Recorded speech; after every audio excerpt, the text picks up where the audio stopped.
Drew Clippert, your left guard. Miles Allen is your starting center. Eli Wilson is your right guard.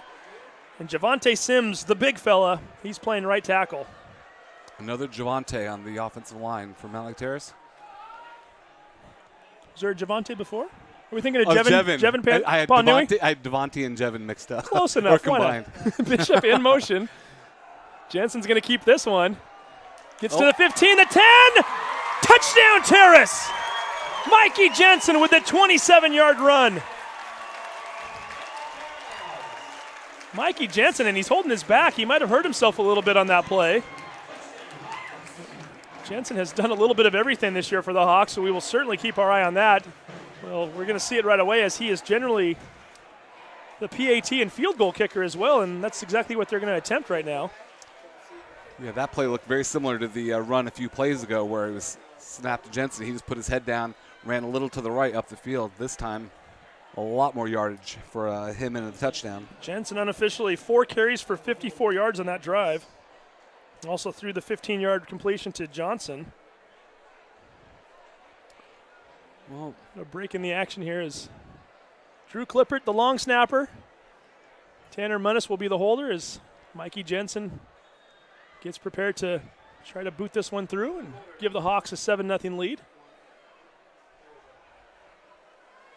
And his back seems to be okay.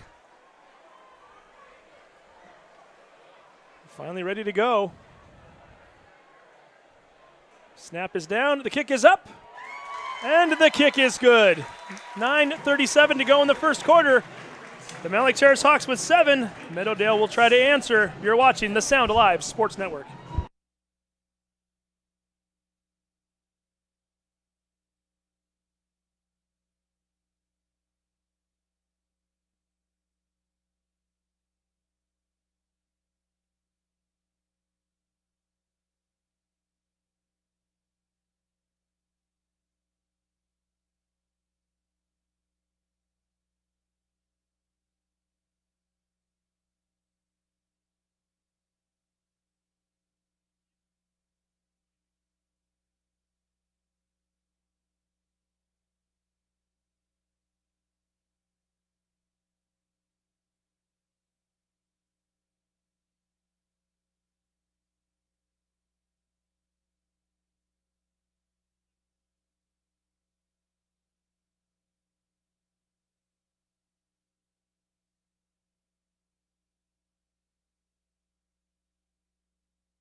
And welcome back to Edmond Stadium. The Mountlake Terrace Hawks marching the ball right down the field on that first drive. And the Meadowdale Maverick defense getting a whole lot of Mikey Jensen in that play. Mountlake Terrace trying the onside kick. The ball is still on the ground. I think the Hawks got it. Let's wait for the call. He did. It is, in fact, Mountlake Terrace ball. And Steve, just like last week against Mariner, Mountlake Terrace opened up with an onside kick. Keegan and he was able to get it. Keegan Grayson, number 16, making the recovery. Unconventional onside kicks, too. Last week against Mariner, they pooched it over the front line's head on the right-hand side, right along the sideline. Austin Bach, who was the outside contain player, grabbing the ball on a hop before it went out of bounds about 18 yards down the field. This particular play, you usually see them kick it just to the 10-yard marker. Jensen squibbed that one down the field about 17 or 18 yards, and fortunately for him, he got a bounce. Or if the kicker is good enough, kick it into the turf so it bounces up high, and there's a jump ball, almost like a rugby jump ball. But I was watching the Meadowdale front line. Most of them started running back before the ball was kicked, so they kind of caught them sleeping there. 9:32 to go first quarter. Jensen in shotgun formation. Takes the snap, drops back to pass, looking down the field. He's going to throw it deep. He's got a man, incomplete. Riley Morin running down the sideline. Incomplete pass, it brings up 2nd and 10.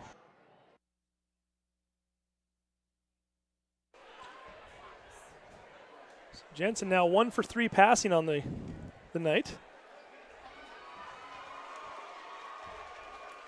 And while we've got a moment, we'll try to Bring you some of the defensive players now for Meadowdale.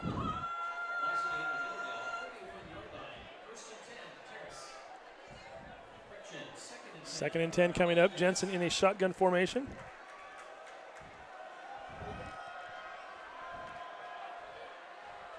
Showing a full group of players right along the defensive line, almost daring Jensen to run. He still does, picks up 2 yards.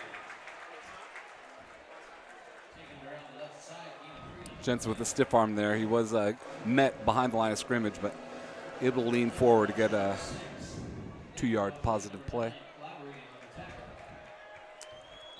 7 coming up. 9:02 showing in the first quarter here. It was a 15-yard pass for a first down, so we'll see if they can keep this third down conversion perfect. 8:48 to go, first quarter. If you're just tuning in, Mountlake Terrace driving the first possession all the way down the field. Mikey Jensen scoring on a 27-yard touchdown pass. The Hawks then onside kicked and recovered it, and now they have the ball again. Jordan Bishop running hard to the right. Right off of the tackle there, getting himself down to the 27-yard line for a gain of 12. First down. Terrace first down. Tyree Carson in on the tackle.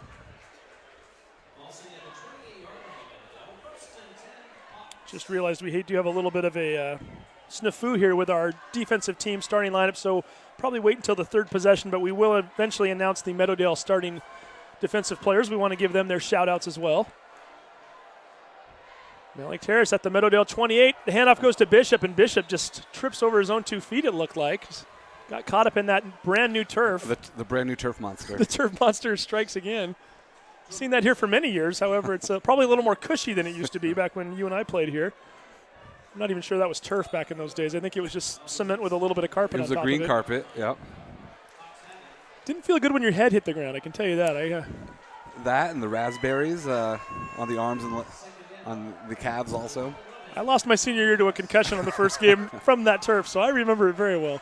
I remember it too. I've heard about it. I remember it better than you. I saw that. Bishop on the run here to the right, tries to slice it back into the middle, and he's still going, spins off of a couple of guys, and is finally dragged down by a few different Mavericks, all the way down to the 10-yard line, an 18-yard gain. That was a nice run. There was a pinball in there. He was hit a couple yards past the line of scrimmage, but kept moving the legs. And what did you say, a 15-yard 18-yard gain. They were on the 28, so Bishop doing a very nice job there. Rushed for just a little over 100 yards last week. Keeping that going. Seems like every run between the tackles has been on the right side, and every run outside the tackles has been on the left side. We'll see if Terrace keeps that up. Buha lined up out to the left. They're going to give it to Bishop again. Very similar to the last play. Starts off running it to the right, then cuts it back towards the middle. He's able to pick up, we'll call it 6 yards, as it looks like he got down to the 4-yard line. Terrace coaching staff must see something, because they're going to that guard and right tackle hole a lot tonight, and it's obviously been paying off for him. So this is kind of a rarity here. If this does in fact happen, I don't want to get too far ahead of ourselves, but we have to start looking at it. When was the last time you saw a team come out in their first 2 games of the year, and in each of those 2 games, their opponent, before they even touched the football on offense, was down by double digits? Double digits. You would hope Meadowdale would have done some homework, because not only did Mountlake Terrace kick, well, let's say this after this play. Jensen takes the snap again, hands it off to, no, he keeps it himself, and he goes into the end zone. Touchdown, Terrace. Mikey Jensen with his 2nd touchdown of the night, and we're not even halfway through the first quarter. 6:13 showing on the clock. 13-0 Mountlake Terrace. Mikey Jensen worked for that bonus check today. He's accounted for all 13 points right now, and he's going to go for probably Mountlake Terrace 14th. But I was saying about the onside kick. Not only did Mountlake Terrace get the onside kick last week, remember the first time they kicked it, they were offside, so they had to re-kick it, and they re-kicked another onside kick and got that. So I hope Meadowdale wasn't surprised by that. Mountlake Terrace takes a timeout. We'll keep it here just in case it's a short one. But, yeah, as we were pointing out, same situation last week. The Hawks score the opening drive touchdown, onside kick, recover it, score again. Mariners offense took the field for the first time, down 14 points. Now, if you're Meadowdale, I guess if you want to use that as some psychology in your favor and just to keep your kids motivated, I want to point out to them that Mariner only lost by 3 and actually did come back and take the lead a couple of times. They did take the lead a couple times, but I remember the game. Mariner did have a few big explosive plays. And if Mountlake Terrace defense, I remember last week in the first half they were very soft, looking like they were missing a lot of tackles, which allowed Mariner to get the big plays. So if they can square up on their tackling and get the guy with the ball down, Meadowdale probably won't have as much success as Mariner coming back. But Mariner's got to be scratching their head. Meadowdale's got to be scratching their head because they kind of got whooped last week, and now it's 14-0, and their quarterback hasn't touched the ball yet. Now looking at the stats here while we wait the Hawks to come back out on the field.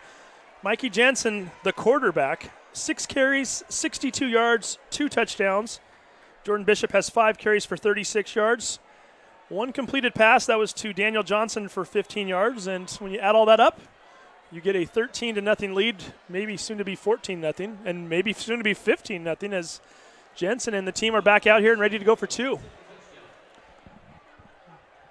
Bual lined up out to the left, Johnson to the right. Bishop and Munnis in the backfield along with the quarterback, Jensen. Jensen hands it off to Bishop. Bishop right up the middle. We await the signal. I don't think he got it. He did not. Just a little bit short. One thing goes right for Meadowdale anyway. Let's see if they can do something with their offense now as we're going to go to break. When we come back, we might see Meadowdale's offense for the first time tonight. Stay tuned. You're watching the Sound Live Sports Network.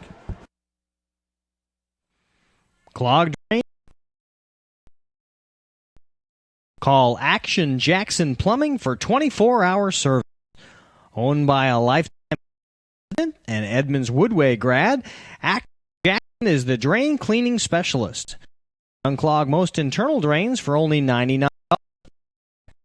Call 425-775601 or visit actionjacksonplumbing.com.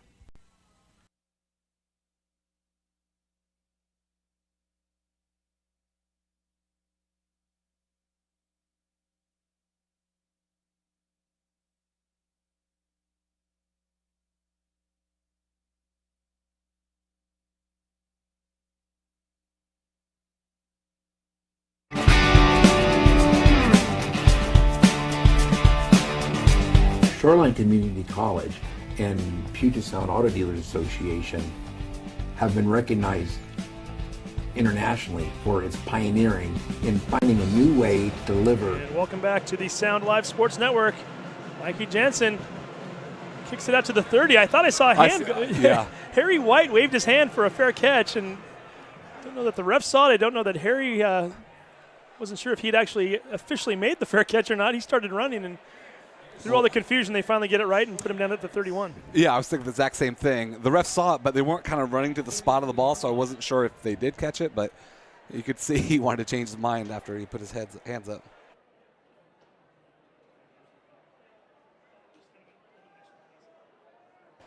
So the Mountlake Terrace defense and the Meadowdale offense taking the field for the first time. Just realized we were given the starting lineups for Meadowdale without numbers and without first names, so we're going to try to match those up here, and we'll get those to you here in a few moments. Do know one thing, the quarterback, that's Drew Tingstead, 6'2", 205-pound junior. If you're a Meadowdale fan and if the name sounds familiar, it's because brother Caleb was the starting quarterback last year. Caleb now down at Western Oregon. We hope he's watching tonight. Running play right up the middle. And that is Tyree Carson with the carry. Carson, 6 foot, 160-pound senior. I mean, a lot of action on offense this year. He was a starting corner last year for this Maverick team. Maverick team that had a phenomenal season, making it to the playoffs before running into the eventual state champion. Carson going from left to right, sweeping around. Picked up a little bit of space and finally trips over the legs of one of the players. It might have been his own, as he and Nate Navlet were kind of in the same vicinity. Not sure if he caught Nate's legs or one of the Terrace defensive players, but at any rate, he is down 4 yards, and we have a 3rd and 6 coming up. We'll get you the Mountlake Terrace defense right now. Starting front, you have number 54, Eli Wilson at the left end, number 72, Javante Sims at the nose tackle, and number 53, Chase D'Alba playing right end. Hand off right up the middle and not much doing there. Enough for a first down as we Initially reported 3rd and 6. It was actually 3rd and 1. Carson picking up the first down. Your Mountlake Terrace linebackers. On the outside, you've got Daniel Johnson on one side wearing the number 3. Jordan Bishop on the other wearing number 20. Your middle linebackers, they go by Shake and Bake, number 1 and number 2. Mikey Jensen and Tanner Munnis. It's like Cuff and Link. Kind of. So we first and 10 coming up at the 45. Teamstead in trouble. Gets caught up with his own lineman there initially and finally is dragged down after a 2-yard gain. Your backfield for the Mountlake Terrace Hawks. Your corners, number 27, Anthony Gomez. You've got your safeties, number 10, Garrett McDowell. And number 21, Andre Johnson. And your other corner, wearing number 9, is Luke Thurber. 2nd and 7 coming up for Meadowdale. 4:24 to go here in the first quarter. They trail the Mountlake Terrace Hawks 13-0. Screen pass here. Navlet with a catch and drop the football. It's on the ground. The Hawks recover. Well, this is night and day from last week. Mountlake Terrace is hitting better on defense, and obviously this is nice. A strip and then a recovery by Mountlake Terrace. Chase D'Alba, the strong one, 5'5", 200, and maybe the strongest guy on the team at that. Coming up with that ball is Nate Navlet. I'm not sure if he ever had it cleanly as he went to put a juke on 2 of the defensive players that were crashing down on him, and somehow the ball ended up on the turf, and so did the Hawks. So was that nicknamed the strong one? It's not his nickname. I'm just saying he's 5'5", and he's maybe the strongest guy on the team. That's impressive, right? That's pretty good. I've heard his numbers. I don't remember what they are. We have stats for yardage, but we don't have bench and all that other good stuff.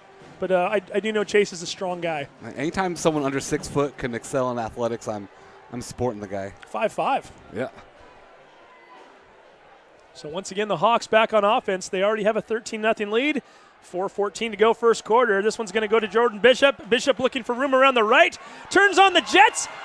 He eludes one tackler and finally tumbles down to the 33-yard line. Looked as though Harry White, number 19, might have saved the touchdown on the play. He was one high knee away from breaking that.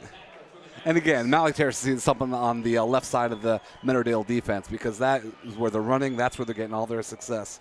Actually, that might have been Nick Navlet, the brother of Nate, who made the tackle. I saw a 9 way over there. I thought it was 19, but it was number 9.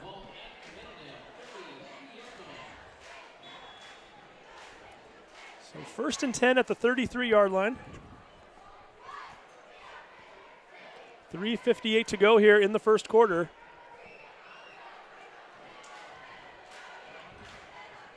Mountlake Terrace looking for more. Riley Morin, unique Bua lined up out to the left. Handoff goes to Bishop. Bishop off of right tackle. Bishop still running to the 15, the 10, and finally dragged down at the 6-yard line after a 27-yard gain. Jordan Bishop and Mikey Jensen running wild here in the first. Well, Bishop's last big run, last possession, that was the pinball. This time, I don't think he got hit till 15 yards down the field, and he still got 5 some more yards after initial contact. Clock continues to run. 3:32 to go here in the first quarter. Actually spot the ball at the 7-yard line. Through that defensive line from Meadowdale, wanting to start puff and win right now. Jensen in shotgun formation once again. He keeps it himself, looking for some space. Did he get in? They're going to say he's just short of the goal line.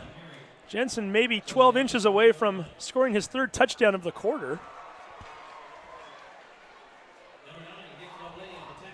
Jensen's going to have to hand it off or pass it because he was player of the week last week. And we want to try to mix it up a little, right? This closet's going to run out of room for those T-shirts. Let's see if he tries to keep it here and get his 3rd touchdown or if he hands it off. He has his fullback, Tyler Munnis, just off of his right shoulder. Munnis had a 1-yard touchdown run last week. Could be time for the fullback right here. Hands it off to him, plunges forward. Waiting for the sign from the referee. Touchdown, Terrace! Tanner Munnis with his 2nd TD of the year.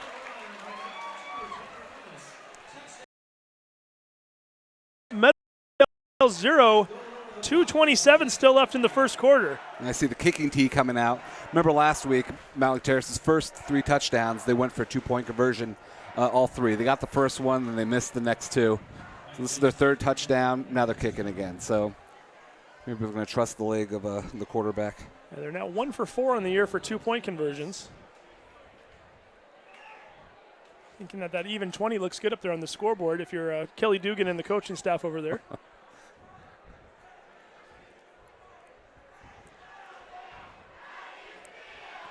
Jensen ready to attempt the PAT. The snap is down. The kick is up. And the kick is good. 2:27 left. Mountlake Terrace 20, Meadowdale 0. You're watching the Sound Alive Sports Network.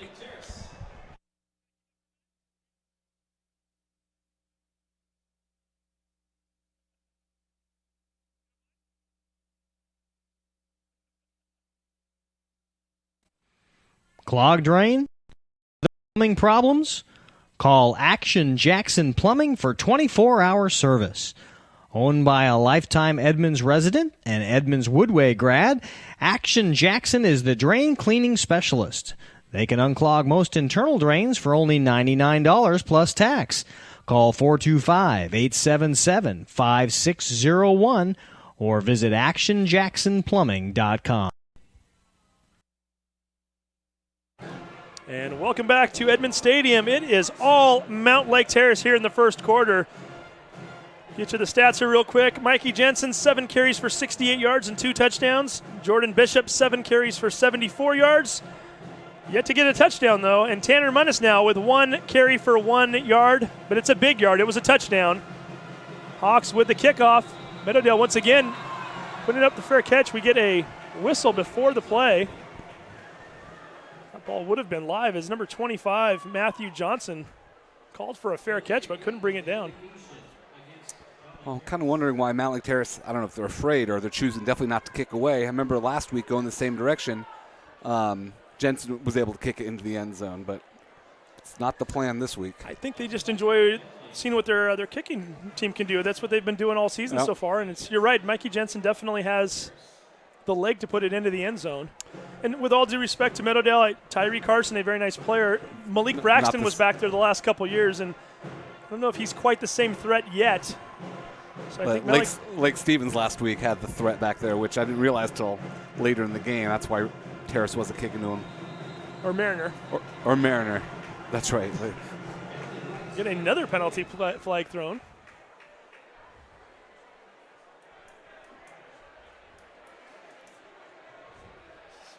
They're going back again. Mountlake Terrace should just kneel on it. I don't think that's an option. A delay of game for the second straight play. How do you get a second delay of game? I think we just saw it. That didn't seem like they were taking that long of a time to get reset. Are you sure it was a delay and it wasn't offsides? He said delay of game. That's what we heard on the PA announcer anyway.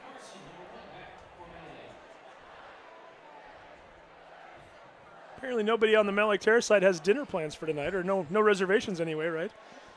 Clock's not running.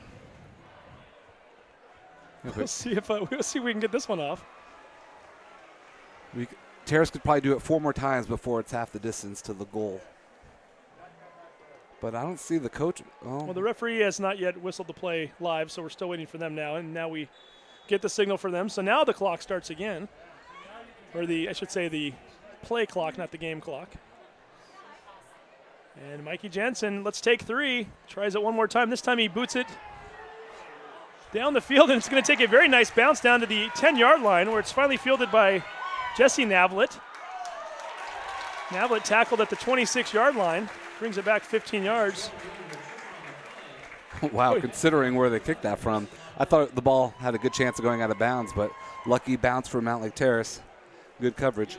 Guess we'll have to ask Matt Leonard later on what the relationship is between all these Navlets. I didn't realize they had so many. 3 of them now that we've called tonight. All 3 are seniors. It's the new Tuiasosopo family. Triplets, perhaps? Thought I knew my Meadowdale Mavericks before now. I guess now I'm questioning my own knowledge. Find out later. At any rate, the offense is back on the field for the Mavericks.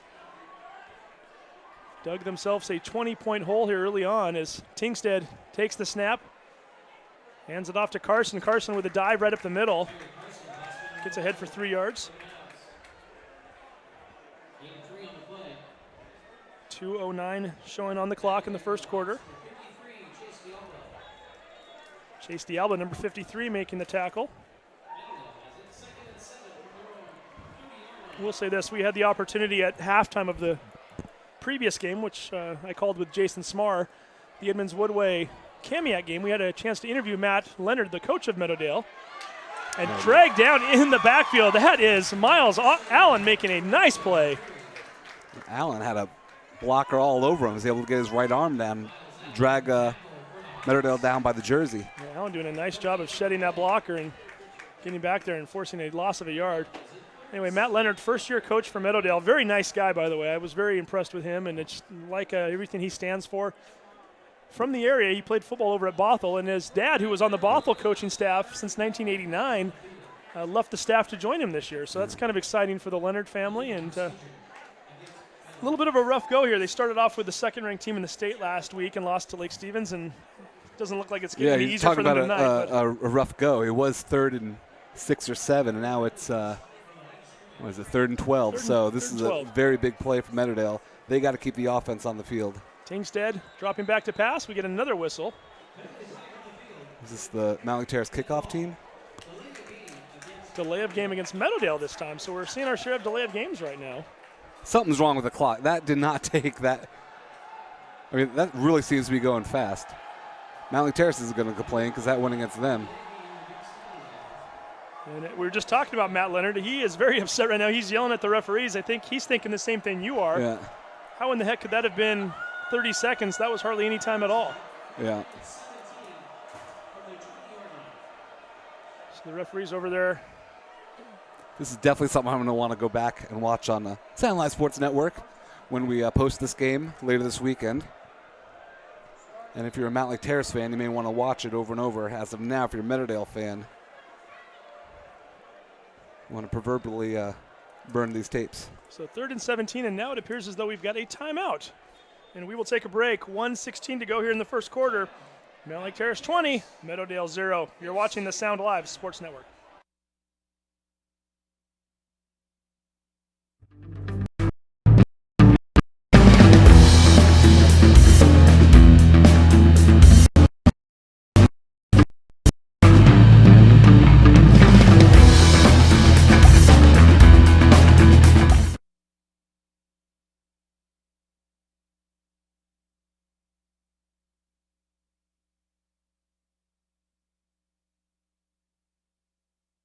Sports fans, do you want to know when and where your favorite teams in the Westco Conference are playing? Who won the game last night? Current standings are? Well, easy to find out on westcoathletics.com. The information is directors and coaches up to date, making westcoathletics.com the place to view official scores, schedules, standings, and photos for all the schools and all the sports. Follow us on Twitter and Facebook. Check out westcoathletics.com, the official website. And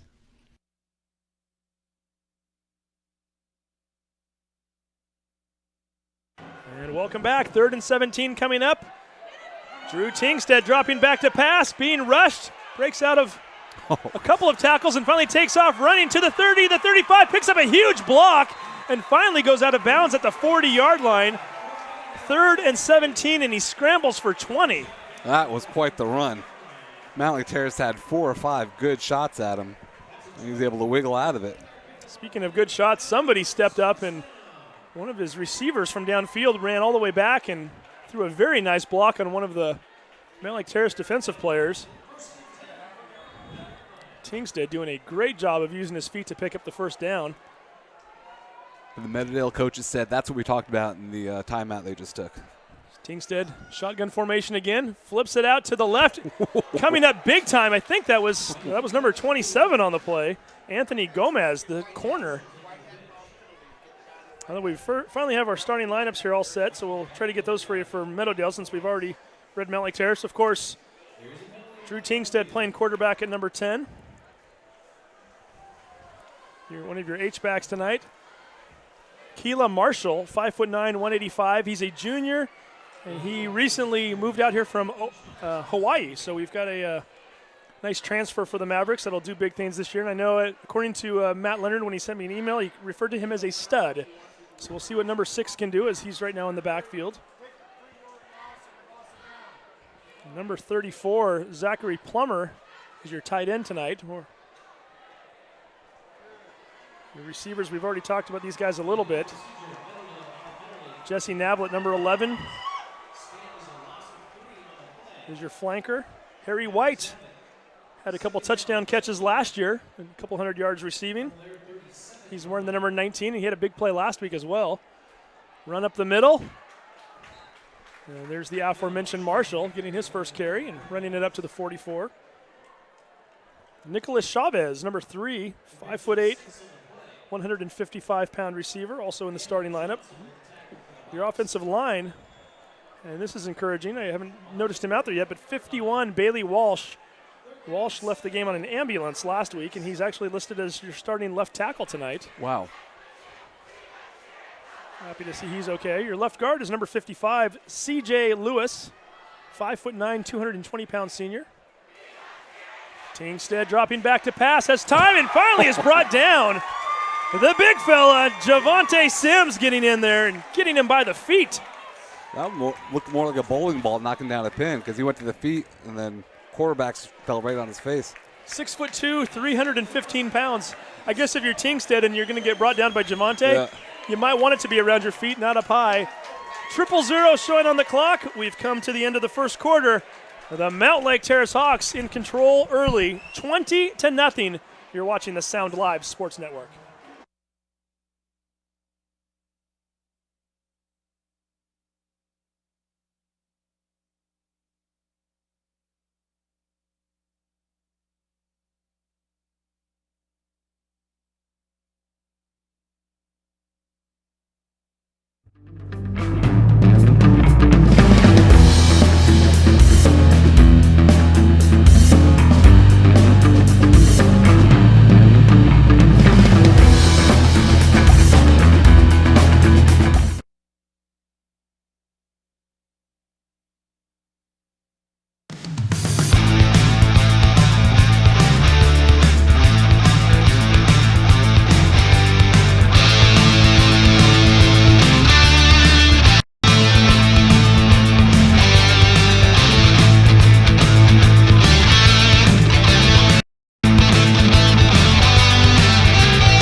Here we go, the start of the second quarter, and let's take you back 1 week on this very field. Meadowdale trailing 21-0. They were in punt formation when this gentleman right here, Julio Abad, faked a punt and threw a touchdown pass. Let's see if he actually kicks it this time. He does.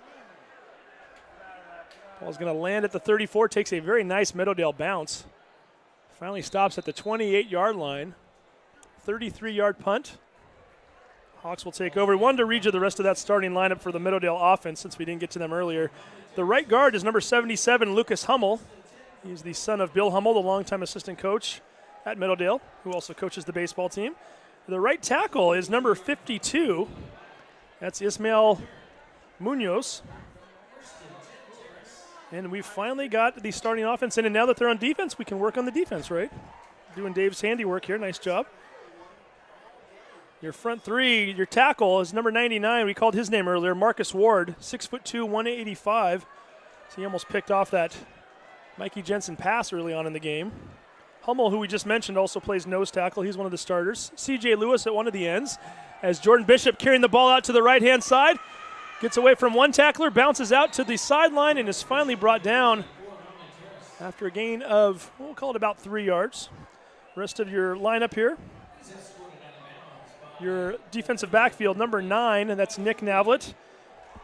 One of your safeties, number 5, Halen Roberts. Roberts had a big touchdown catch in that Lake Stevens game last week. Your corners, Jesse Navlet, we're number 11 on one corner, and Tyree Carson, number 1 on the other. Your linebackers, number 8, Brandon Miller, your middle linebacker, is number 40. That's Tyler Ruby. Saw him play quite a bit last year. And your weak side linebacker is number 24, Isaiah Richards. 2nd and 6 for the Hawks. Jensen takes the snap, hands it to Riley Morin. Morin sweeping around to the left, looking for some space. A penalty marker thrown into the backfield as Morin falls forward to the 39-yard line. Would have enough for the first down, however, that might be coming back. I think I saw the far ref point towards Terrace's way, so it's probably going that direction. This is a big defensive stand, I think, for Meadowdale, if for no other reason to give their defense a little breather, but just momentum's sake. Mountlake Terrace had the ball 3 times and ran it down Meadowdale's throat. It's not like they had a long pass that, the DB tripped. This was just right down the gut of the Meadowdale defense. Meadowdale doing a little substitution here as Zachary Plummer checks back into the game while Halen Roberts heads out. The 26-yard line for the Hawks. It's going to give them a 2nd and about 12. Yeah, the holding penalty from the spot of the foul, not the original line of scrimmage. So Mikey Jensen in the backfield. It looks as though Tanner Munnis is still back there with him. Daniel Johnson spread out to the right. He's going to run a slant pattern and thrown right over his head and incomplete. Johnson open on the play. Jensen just overfiring him there. And Tyree Carson, the DB from Meadowdale, was probably the best shot at catching that ball. So here we go. 3rd and very long for Mountlake Terrace. This is what Meadowdale was hoping for. So if they can get off the field here, that'll be a victory. Mountlake Terrace having a lot of success on the ground so far. Not so much in the air. It'll be curious to see what they want to do here. Now remember on the opening drive, they had a 3rd and long where they did complete a 20-yard pass. The only completion of the first half, though, so far for them. Jensen now unofficially looking over John Clifford's shoulder. He has him down for 1 for 4. I have him down for 1 for 5. Either way, 1 completion. Make that 2 now as Riley Morin with the catch at the 35. Gets brought down at the 41-yard line, a first down. Give Jensen a lot of credit for scrambling to his right and giving his receivers enough time to get down there, and give Morin a lot of credit too for making a nice catch and then finding that first down marker. Nice high catch. Yeah, when he caught the ball, he's still a few yards short, able to turn it up, go field.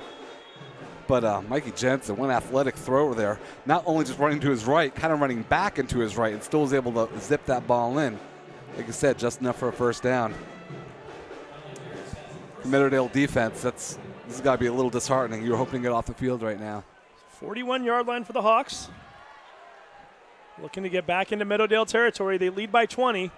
Jensen takes the snap, hands it off to Riley Morin. Morin looking for space out to the left. Starts to cut back to the middle, then cuts it back out again and is finally brought down. Picks up 2 yards, but he had to run about 40 to get it. It's going to give the Hawks a 2nd and 8.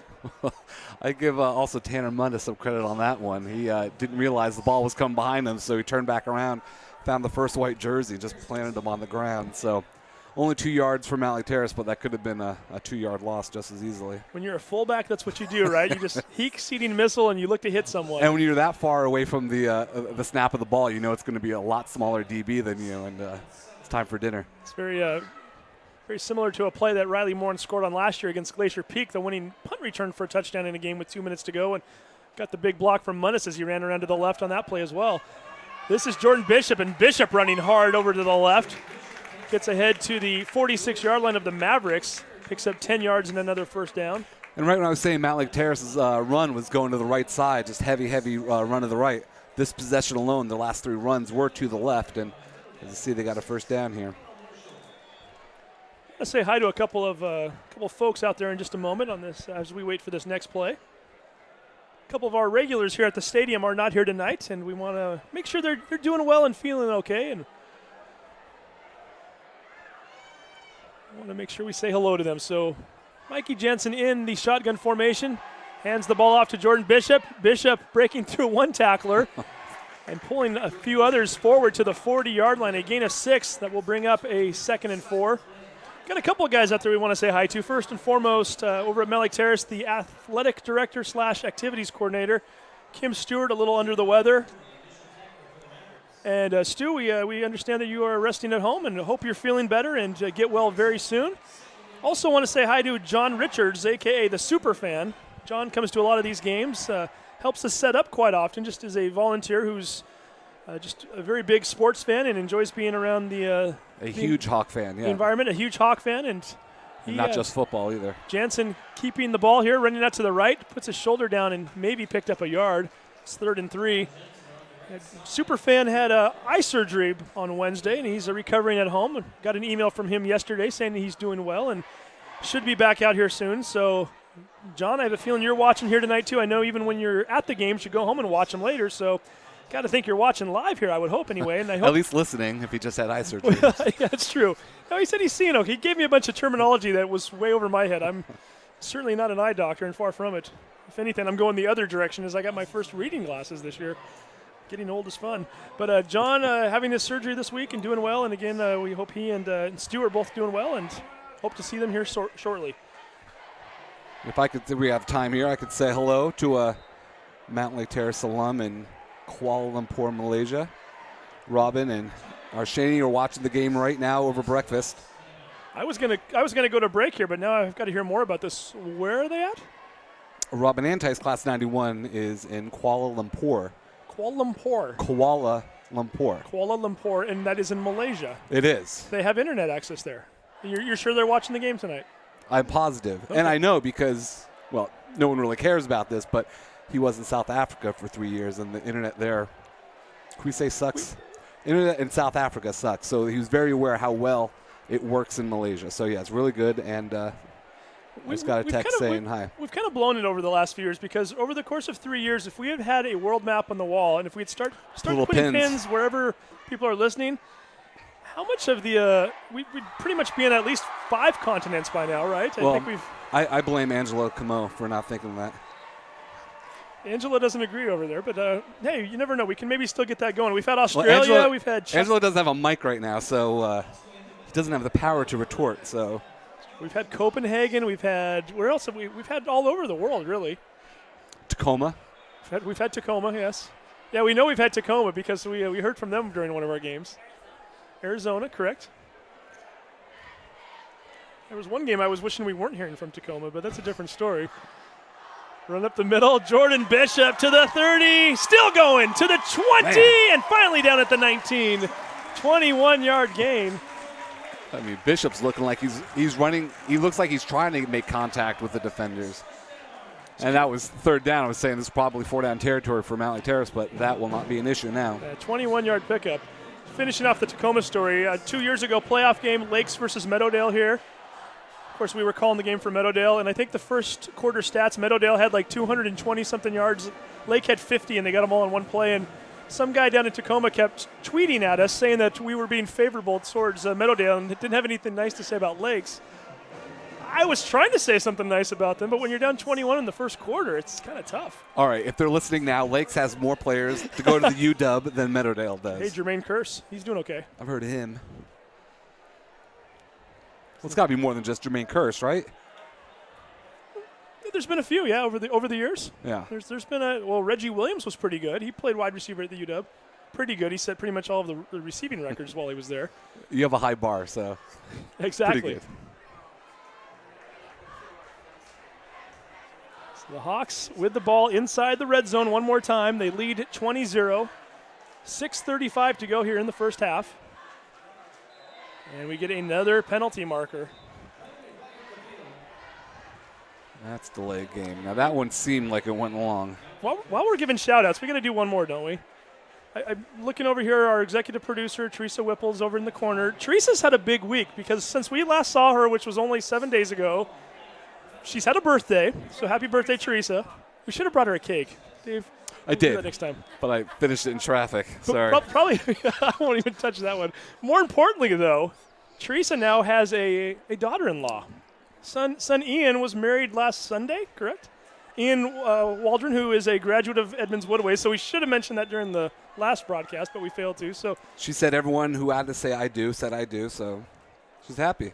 longtime athlete in the Edmonds School District. Ian played baseball over at Edmonds Woodway. And Hawks running right up the middle one more time. Hey, guess who? Jordan Bishop continues to carry tacklers down the field and gets brought down at the 11, but not until he picks up 8 yards. So Ian and Carly, I believe, right? I got it right. Congratulations to the two of them. I'd say congratulations to them over the air, but I'm guessing they're not watching the game. They've got better things to do after. Oh, were they in Italy? That was another place we could have marked on our map of people watching us, but they didn't. You said they weren't so watching us, so how could we mark them out? That's what I'm saying. If they would have tuned in, we could have marked Italy, but, next time. 5:50 to go here in the second quarter. Hawks with a 20-point lead and looking for more. Jordan Bishop, we know he won't get the handoff. He goes out to the left. Jensen looking, scrambling away, running to the right, and finally brought down the ball. I thought it came out initially there, but that was not the ball. Marcus Ward with the takedown. It didn't come out, but the way he was running, he was holding that ball kind of far away from his body. Mountlake Terrace is lucky they kept that ball. And, not obviously Mountlake Terrace is their first half. I mean, this is their half. They got 20 points and scoring, I don't want to say with ease, but they're controlling the clock. These have been long drives. These possessions are killing the defense for Meadowdale. And now I'm looking at the linemen. Some of them have their hands on their waist because they're just trying to catch a breath. So 2nd and 9, 18-yard line. Oh, by the way, in case you're wondering, the Mountlake Terrace place kicker for field goals, the quarterback, Mikey Jensen. So if, in fact, they do get held here, you might see him in a couple of plays. Until then, he's going to drop back to pass. Looking down the field, has plenty of time. Still scrambling. Guess who? Number 99, Marcus Ward, with his second sack in as many plays. And give a lot of credit to the coverage team on that one. That's a coverage sack. There is nothing also, open downfield. Right, and the blocking from Mountlake Terrace line was good. Just had plenty of time. That's something. He hasn't been a quarterback that long. You hope when he gets a little more experience, he'll know when to get rid of the ball, because that was a big loss, especially with the field goal. Kicking here doesn't have the longest range, and this would be a long field goal for them, but they're going to try it. I'm going to correct you on that one. Mikey does have pretty long range. He kicked a 47-yarder his freshman year, and that was 3 years ago. And that he's certainly capable of doing it. And it is, in fact, 4th down, so we're going to see him right now as the down marker was wrong on the last play. So this will be a 41-yard attempt. Jensen, who was the field goal kicker his freshman and sophomore year, gave the duty over to Ivan Malcor last year, has the distance but goes to the left. Yeah. So 3:38 to go in the first half. We're still stuck at 20-0. Mountlake Terrace in the lead. Meadowdale offense coming back onto the field. You're watching the Sound Live Sports Network.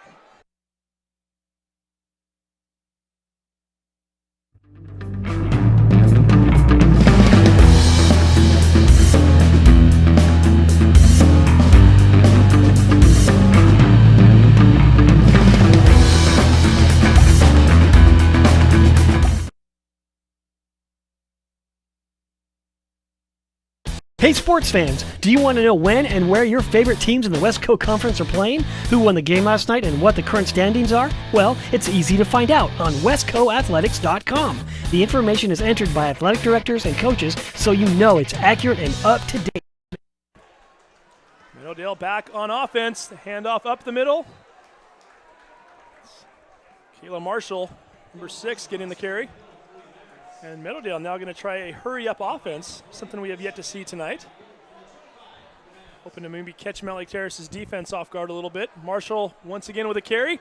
Picks up the first down. We do have a marker thrown in the backfield right around the 25-yard line. It's usually in the vicinity where you're going to get a holding call. Daniel Johnson making the tackle. Yeah, well, if you're Meadowdale, you got to try anything right now. Grant, like I said, there's a little over 3 minutes left, so hurry up is not just trying something new. It's also managing the clock.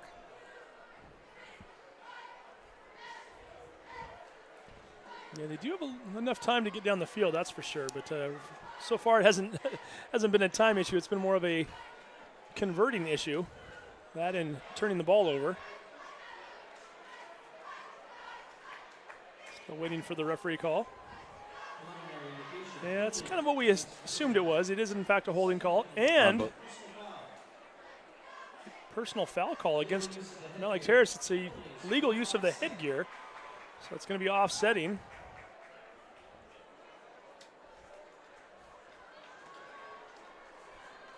If we've got this correct, we should still be looking at a second down.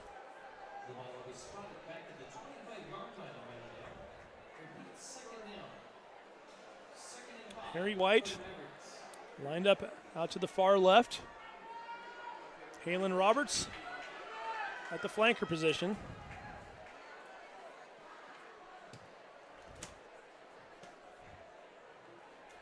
Roberts with a huge catch last week in that game against Lake Stevens. His only catch of the game. We know he's a dangerous threat, and we know that Harry White can catch too. There we go. It's thrown immediately in the direction of Roberts, who cannot quite hold on to that one. I think even if he catches that, he was probably going to tumble to the ground for a loss of a yard or two, so that might have been just as well. And it would have kept the clock running. But, yeah, it was poor execution, obviously. But that's something to know if it's the quarterback making a bad throw or the receiver not running the right route. Regardless, 3rd and medium. So this could be, I mean, Meadowdale doesn't get this. There's plenty of time for Mountlake Terrace to score. Tingstead dropping back to pass. Picks up the blitz, takes off running, gets the first down, and then some. Another penalty marker is down at the 32-yard line as Tingstead finally down at the 36 after picking up 11. But we will wait to see what the yellow flag is for. Daniel Johnson's name being called one more time as he's been in on a number of tackles so far tonight. And Meadowdale's walking back. Illegal block in the back against Meadowdale, and once again, they are their own worst enemy as that ball is going to come back one more time.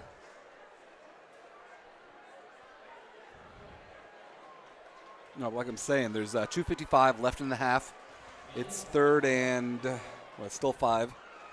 Oh, I'm sorry, 3rd and 7. It's a spot foul, yeah, so they've only moved back a couple yards. If they don't get the first down here, you're pretty sure they're going to punt it. So Mountlake Terrace could get the ball with a little over 2 minutes left.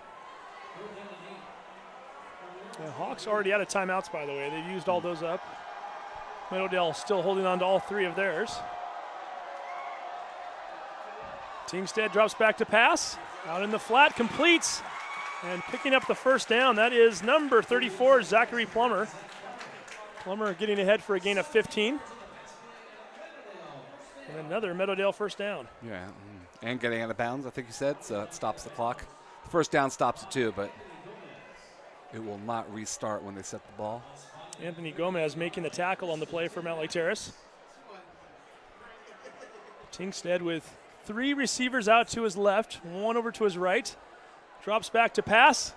Going to throw the bubble screen inside. That's number 11 making the catch and getting dragged down at the 48-yard line into Hawk territory. It's another Navlet. This time it's Jesse on the play. Picks up 15 yards. Keeps those chains moving. Yeah, that a good-looking play by Meadowdale. There allowed enough time for Navlet to get his legs and pick up, what did you say, 15, 20 yards? 2 receivers out to the right, 2 out to the left, and we get movement along the line. That's number 51, Bailey Walsh. Walsh pulling up early. It's going to move the ball back 5 more yards. And Meadowdale. Tingstead pleading, saying that the Terrace defenders drew Meadowdale offsides, but the refs aren't buying it. 1st and 15 coming up for the Mavericks.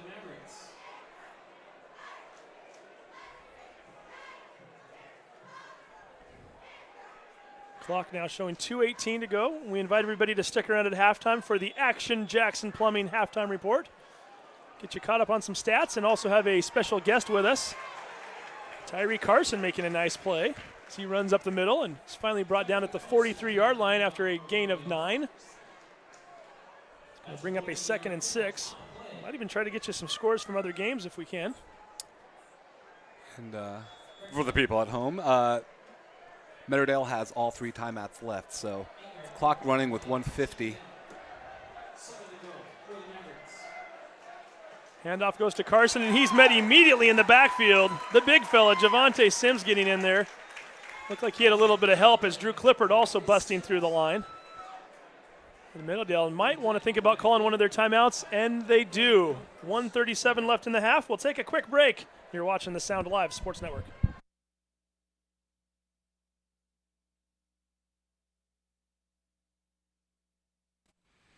Clogged drain?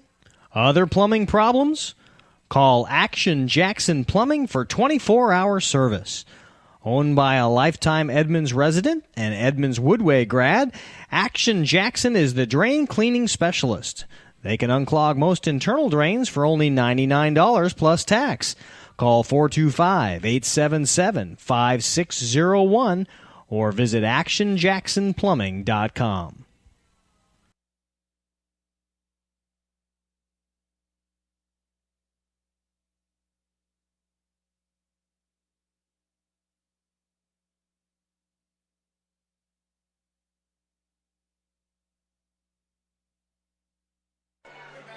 And we are back again on the Sound Live Sports Network.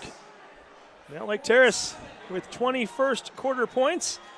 And that is all we've seen on the scoreboard so far. Continuing to shut out the Mavericks here, 20-0 with 1:37 to go in the half. The Mavs looking at a 3rd and 10 scenario right now. Trips out to the right. One receiver out to the left, and it's Harry White, number 19. That's who Tingsted's looking for it, right down the left-hand sideline. Oh. Tingsted almost connecting with White on a one-handed catch. Harry getting his hand on that ball with his left hand and just couldn't quite bring it in. And now the Mavericks have an interesting situation here. 1:31 to go. You're down by 20. You're into Mountlake Terrace territory, albeit barely.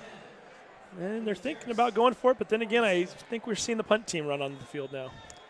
I mean, I'm thinking if you're Meadowdale, I don't think Mountlake Terrace is going to throw the ball down the field. They might be content just to run the clock out. If you're Meadowdale, the one good piece of news is they get the ball to start the second half. Other than that, there's not much good news for Meadowdale. Except I think they may have got this penalty against Mountlake Terrace. Well, that might change things, too. That'll make it a 4th and 5 at the 42.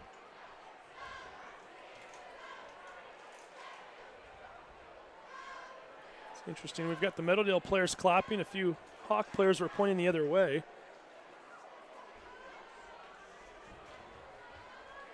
If we're judging it based on who's clapping the most, it would be Meadowdale, so we've got to think that it might be going against the Hawks. Not that that means anything, but they seem to be the most confident about the call. That is bulletproof science right there. A sideline warning against Mountlake Terrace, so that's... it will not be a penalty. Next time it will, however, result in a 5-yard penalty. I like how they give Mountlake Terrace a sideline warning, and immediately the Meadowdale players all jump back like they've done something wrong. So saw the whole sideline near us here. I'll take about 3 steps backwards. Nice punt by Abad. It's going to bounce at the 17-yard line. And it's going to be downed by Nate Navlet at the 15. I don't get that. I don't know why he would not let the ball continue to roll. It could have kept going their direction. And also, it would have eaten more clock. I think it was instinctive. Obviously, it wasn't the right thing to do. You don't know which way the ball's going to bounce at that point. And I'm sure if he had that one over to do, again, he would not do it that way. So the Hawks, 83 yards away, 1:22 to go. They are out of timeouts. However, we've seen them pick up yardage in large chunks. I think they're going to play it relatively conservatively here, but at the same time, if they break one open, they might start to think about trying to get a score in. But also, they can't just run the clock out this half because Meadowdale has 2 timeouts remaining. So if their goal is just to run clock, Meadowdale can make them punt. Well, yeah, you're not going to take a knee, certainly. You're going to play your offense. You're just not going to go for anything up top if you don't need to. That's exactly what we see here as Bishop spins off of one tackler, and we've seen a lot of great moves out of number 20 tonight. He's certainly showing that he's more than agile enough to play that tailback position, as he's picked up a few extra yards on his own on multiple carries this evening. Gets brought down at the 22-yard line after a pickup of 5. The Hawks certainly not in a rush to get up to the line of scrimmage. They going to be very content to take that 20-0 lead into the locker room with them. 47 seconds showing on the clock. Jensen going to keep it himself, running out to the right, puts his shoulder down, barrels over one guy. and gets very close to the first down marker. Might be, looks like he might have picked it up as the one referee is telling the chains to move down the field 10 more yards, and they do. This is definitely high school football because you're not going to see any NFL quarterbacks run like that and lead with their left shoulder. So nice, tough run by Mikey. And Mikey's like having a linebacker play quarterback out there. Not afraid to mix it up a little bit. The guy just likes to play football, quite frankly, and it's a lot of fun to watch, I can tell you that. 28 seconds to go, and the Hawks still taking their own sweet time as that clock ticks. And bringing Daniel Johnson to play on the line even, so I think we might see a very conservative handoff here, possibly even Jensen just keeping it. 14 seconds to go. Or we can have Riley Morton sweep around to the left, which is what they do. Riley trying to use his speed, can't find anything. Puts on the brakes before he gets out to the sideline and is finally brought down at the 25. And the clock ticks to triple zeros, and we've come to the end of the first half. A half that saw a lot of offense out of Mountlake Terrace in the early part of the first quarter, and not much from either team since. It is 20-0, Mountlake Terrace at the half. We're going to take a break, and when we come back, we'll have our special guest on the Action Jackson Plumbing halftime report. You're watching the Sound Live Sports Network.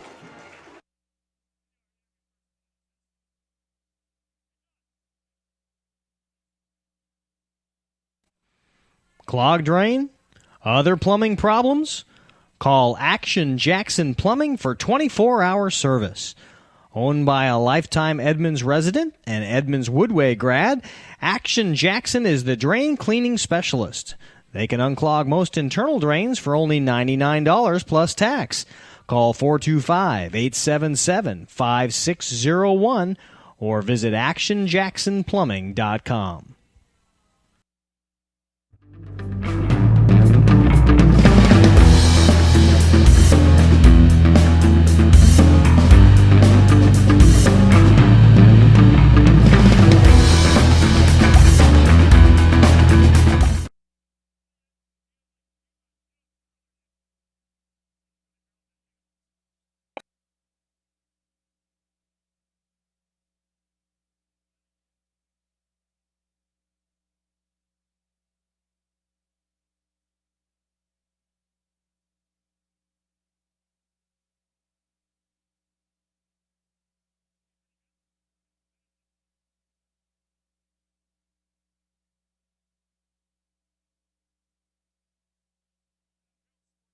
Hey sports fans, do you want to know when and where your favorite teams in the West Coast Conference are playing? Who won the game last night and what the current standings are? Well, it's easy to find out on westcoathletics.com. The information is entered by athletic directors and coaches, so you know it's accurate and up to date, making westcoathletics.com the place to view official scores, schedules, standings, and photos for all the schools and all the sports in the West Coast Conference.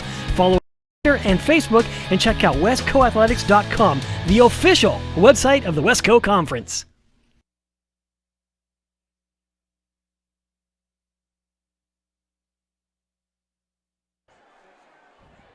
And welcome back to Edmonds Stadium, where our halftime score is the Mountlake Terrace Hawks 20, the Meadowdale Mavericks 0. Two Edmonds School District teams playing here, so let's talk a little bit about Edmonds School District, shall we? It's the Action Jackson Plumbing halftime report. And with me right now, the Executive Director of the Foundation for the Edmonds School District, Deb Anderson. And Deb, first of all, thank you for coming back with us. Thank you. Seen you a couple times tonight. We did the first game as well, so if you watched the first game, this might sound familiar to you, but if not, this is going to be new. Deb, you have a big event coming up on October 3rd. Tell us a little bit about that and how folks can help raise money for the Edmonds School District. We do. It's our 7th annual Celebrate Schools 5K run. It starts in front of Lowe's Theater at Alderwood Mall and goes out onto the interurban and then back onto mall property at Lowe's Theater. It's quite an event. Last year we had about 1,100 participants. This year we think we'll have 1,500.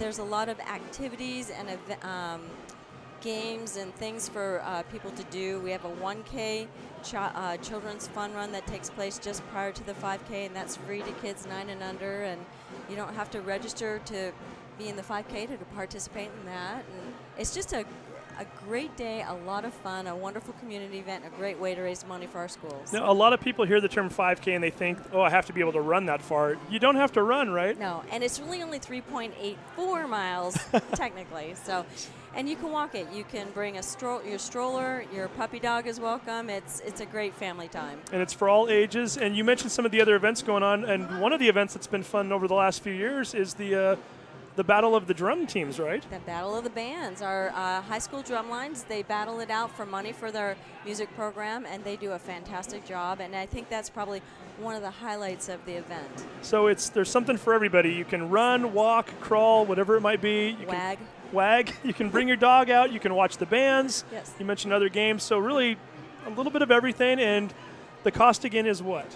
For adults, it's $25 before October 2nd. For teenagers, 13 to 18, it's $15. And for kids under 12 and under, it's $5. Now, if people want to get information on this particular event or any other events you have going on, is there a website they can go to? Absolutely.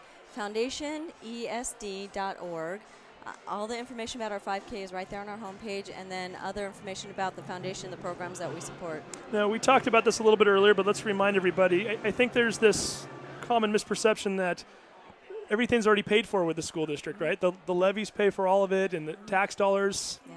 Not all the programs are funded that way, are they? Well, they aren't, and our levies they're really designated dollars. So those are funds that are earmarked for either capital improvements or technology or general operating costs. So we really work very closely with the district to find out what their needs are, where there are gaps in federal and state funding, where we can help support student learning and student education.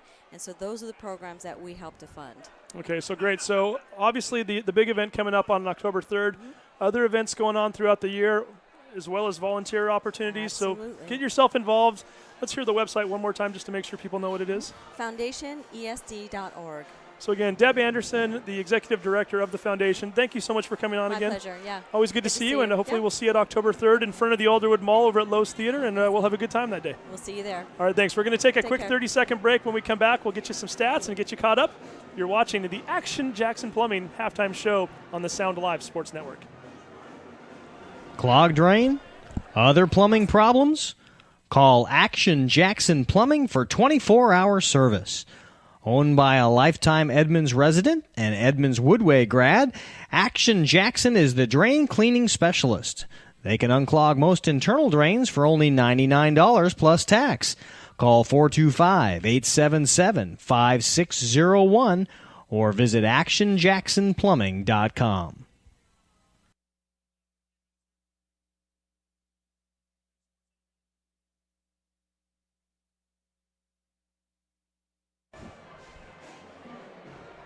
And welcome back again. We'll get this guy over here because we want him in the screen here.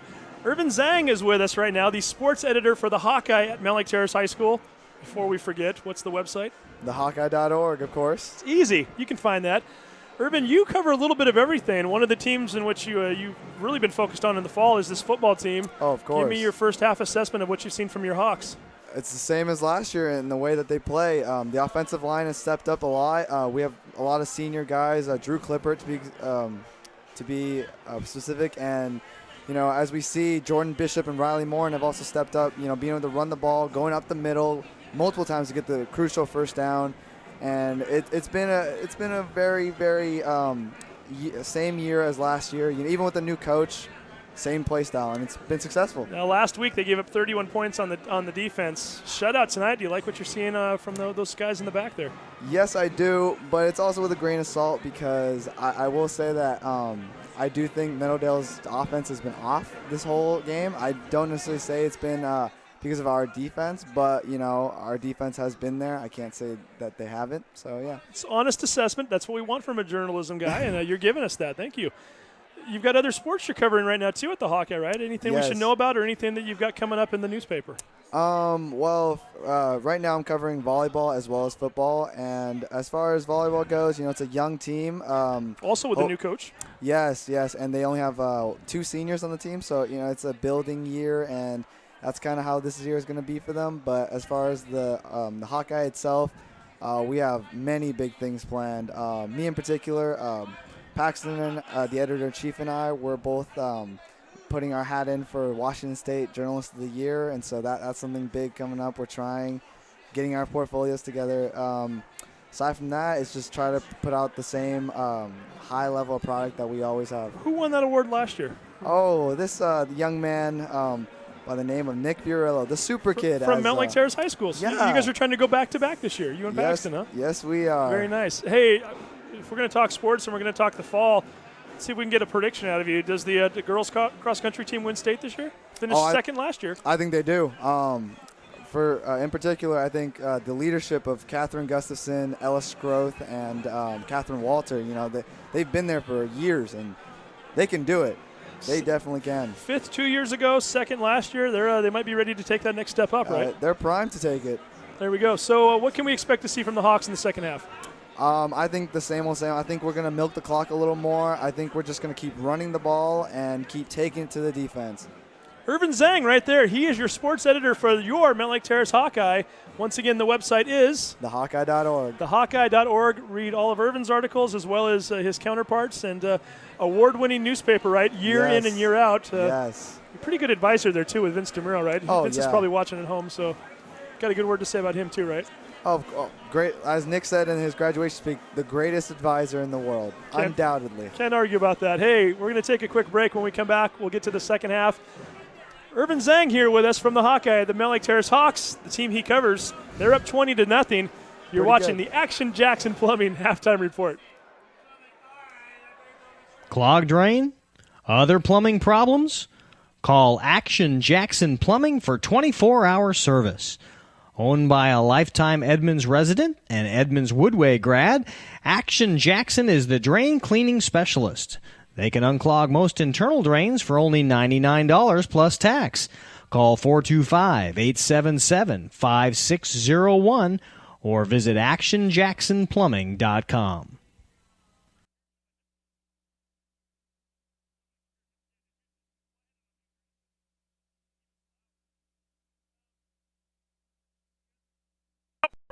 Here's Adrenaline Fundraising has been raising more money in less time for Washington.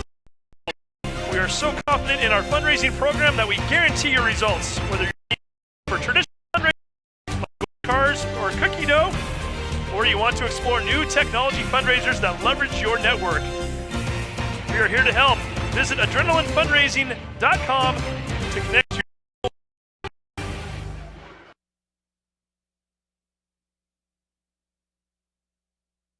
Hey sports fans, do you want to know when and where your favorite teams in the West Coast Conference are playing? Who won the game last night and what the current standings are? Well, it's easy to find out on westcoathletics.com.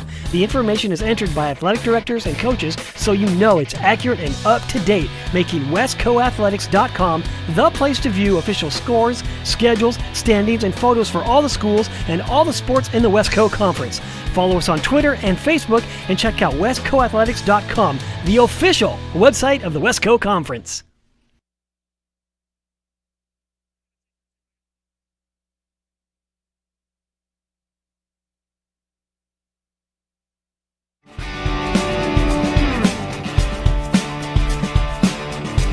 Shoreline Community College and Puget Sound Auto Dealers Association have been recognized internationally for its pioneering in finding a new way to deliver technical training for automotive repair.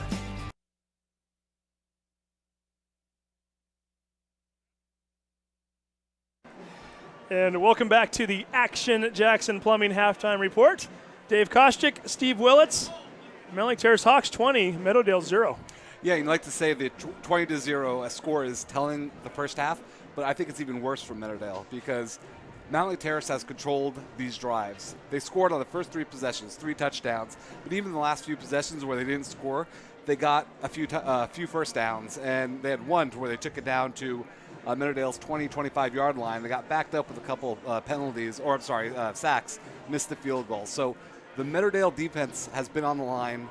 Has been on the field for a long time this first half. So they're going to have to make some adjustments. They're going to have to get off the field because the big boys up front for Meadowdale are getting tired. And even if they make those adjustments, at some point you have to start scoring some points, and they really haven't come that close to doing that yet. No, it seemed like they had success with some of the mid-range passes, but a lot of that was also because it was the end of the first half, and the Mountlake Terrace defense was given a little bit of a cushion. So It's two things. These guys are high school kids, right? So it'd be easy for Mountlake Terrace to say, hey, we dominated that first half. Let's go do it again.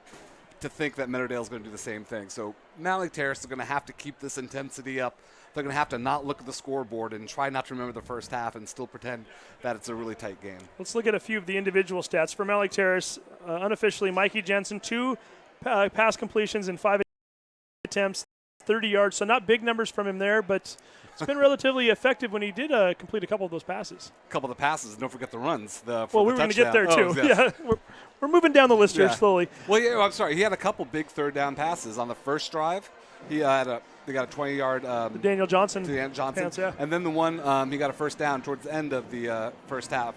But it didn't result in the score, but Mountlake Terrace stayed on the field, kept the defense on Meadowdale still getting more tired. So they've had some success when they've thrown it the few times they have. Yeah, I'm looking at the rushing totals. Jensen, 11 carries for 60 yards, 2 touchdowns. Jordan Bishop, 13 carries for 133 yards. He's yet to get into the end zone, but he's certainly moving the ball. Tanner Munnis did have the 1-yard touchdown run in his only attempt. And Riley Morin, 3 carries for 8 yards. So really the running game doing a very nice job. Yeah, I bet Bishop wants the end zone this half because he's been pulling a lot of the lumber the first half because big, tough runs, getting knocked down, but when he gets hit, he falls forward. So really good first half for him. Hopefully he'll keep the momentum up if you're a Mountlake Terrace fan. Looking at Meadowdale, Drew Tingstead, 3 completions on 5 attempts, 25 yards.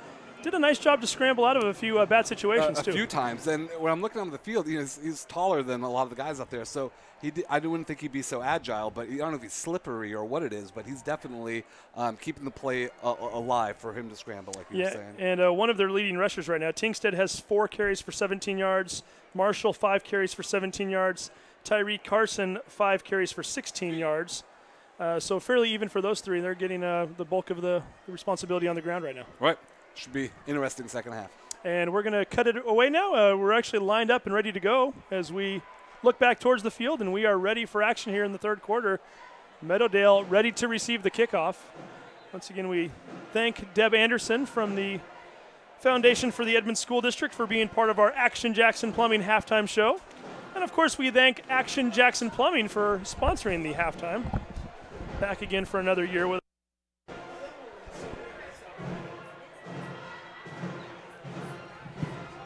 like I was mentioning at the end of the first half, the good news from Meadowdale, they get the ball to start right here. So if they could put together a good drive and get some points on the board, especially if it's a touchdown, they're right back in this game. So they're only 3 scores down now. Like I said, if they can score here, there'll only be 2. We're about to find out. Mikey Jensen. Did you like that math I did? It was great math. Because there are 3 scores down. If they get 1, then they're only 2 scores down. Simple subtraction. If you guys want to write that down at home, if you want to test me on that. If we get to that point, we'll ask you what the next step is, and you can kind of keep walking us through it. Let's slow it down right now. Stick right here. Kind of interesting here. Did one team already use a timeout? I might have missed something here. I'm not sure. But I got to say, Steve, you've been in this booth because you just did the game before this. I got here end of the first game. I'm pretty sure I parked illegally, so hopefully my car is still there when this game's over. But the stands are packed. The first game was packed. This game is packed on both sides, Meadowdale and Mountlake Terrace. And the Terrace band is here sounding great. Terrace wearing the home black, so they're almost blackout clothes here for the Terrace fans. So it's a really perfect night for football, especially if you're a Mountlake Terrace fan. So far, it's been a perfect night. And we were talking about this during the first game, too. You always have those doubleheader 5 p.m., 8 p.m. games here at Edmonds Stadium on a day in which the high temperature was, right around the low 80s, 82, 83. I think you'd rather be at the 8 o'clock game than the 5 o'clock game if you're one of the players, right? Well, especially if you're wearing black like Mountlake Terrace is. This is actually good for them. And I know you love the black jerseys because it's so easy for you to read the numbers. But you're getting so well, you're figuring out who the players are just by, I don't know, their stature. Yeah, fortunately, by knowing the players, it helps. A lot easier to read those Meadowdale jerseys when it's, the navy blue numbers on a white backdrop. That's for sure. So, I'm a Terrace alum, and I have a little bit of a bias, but I've always loved the Mavericks uniforms. They're easily my favorite. It's such a sharp, the white and blue contrast, and that color blue is so nice.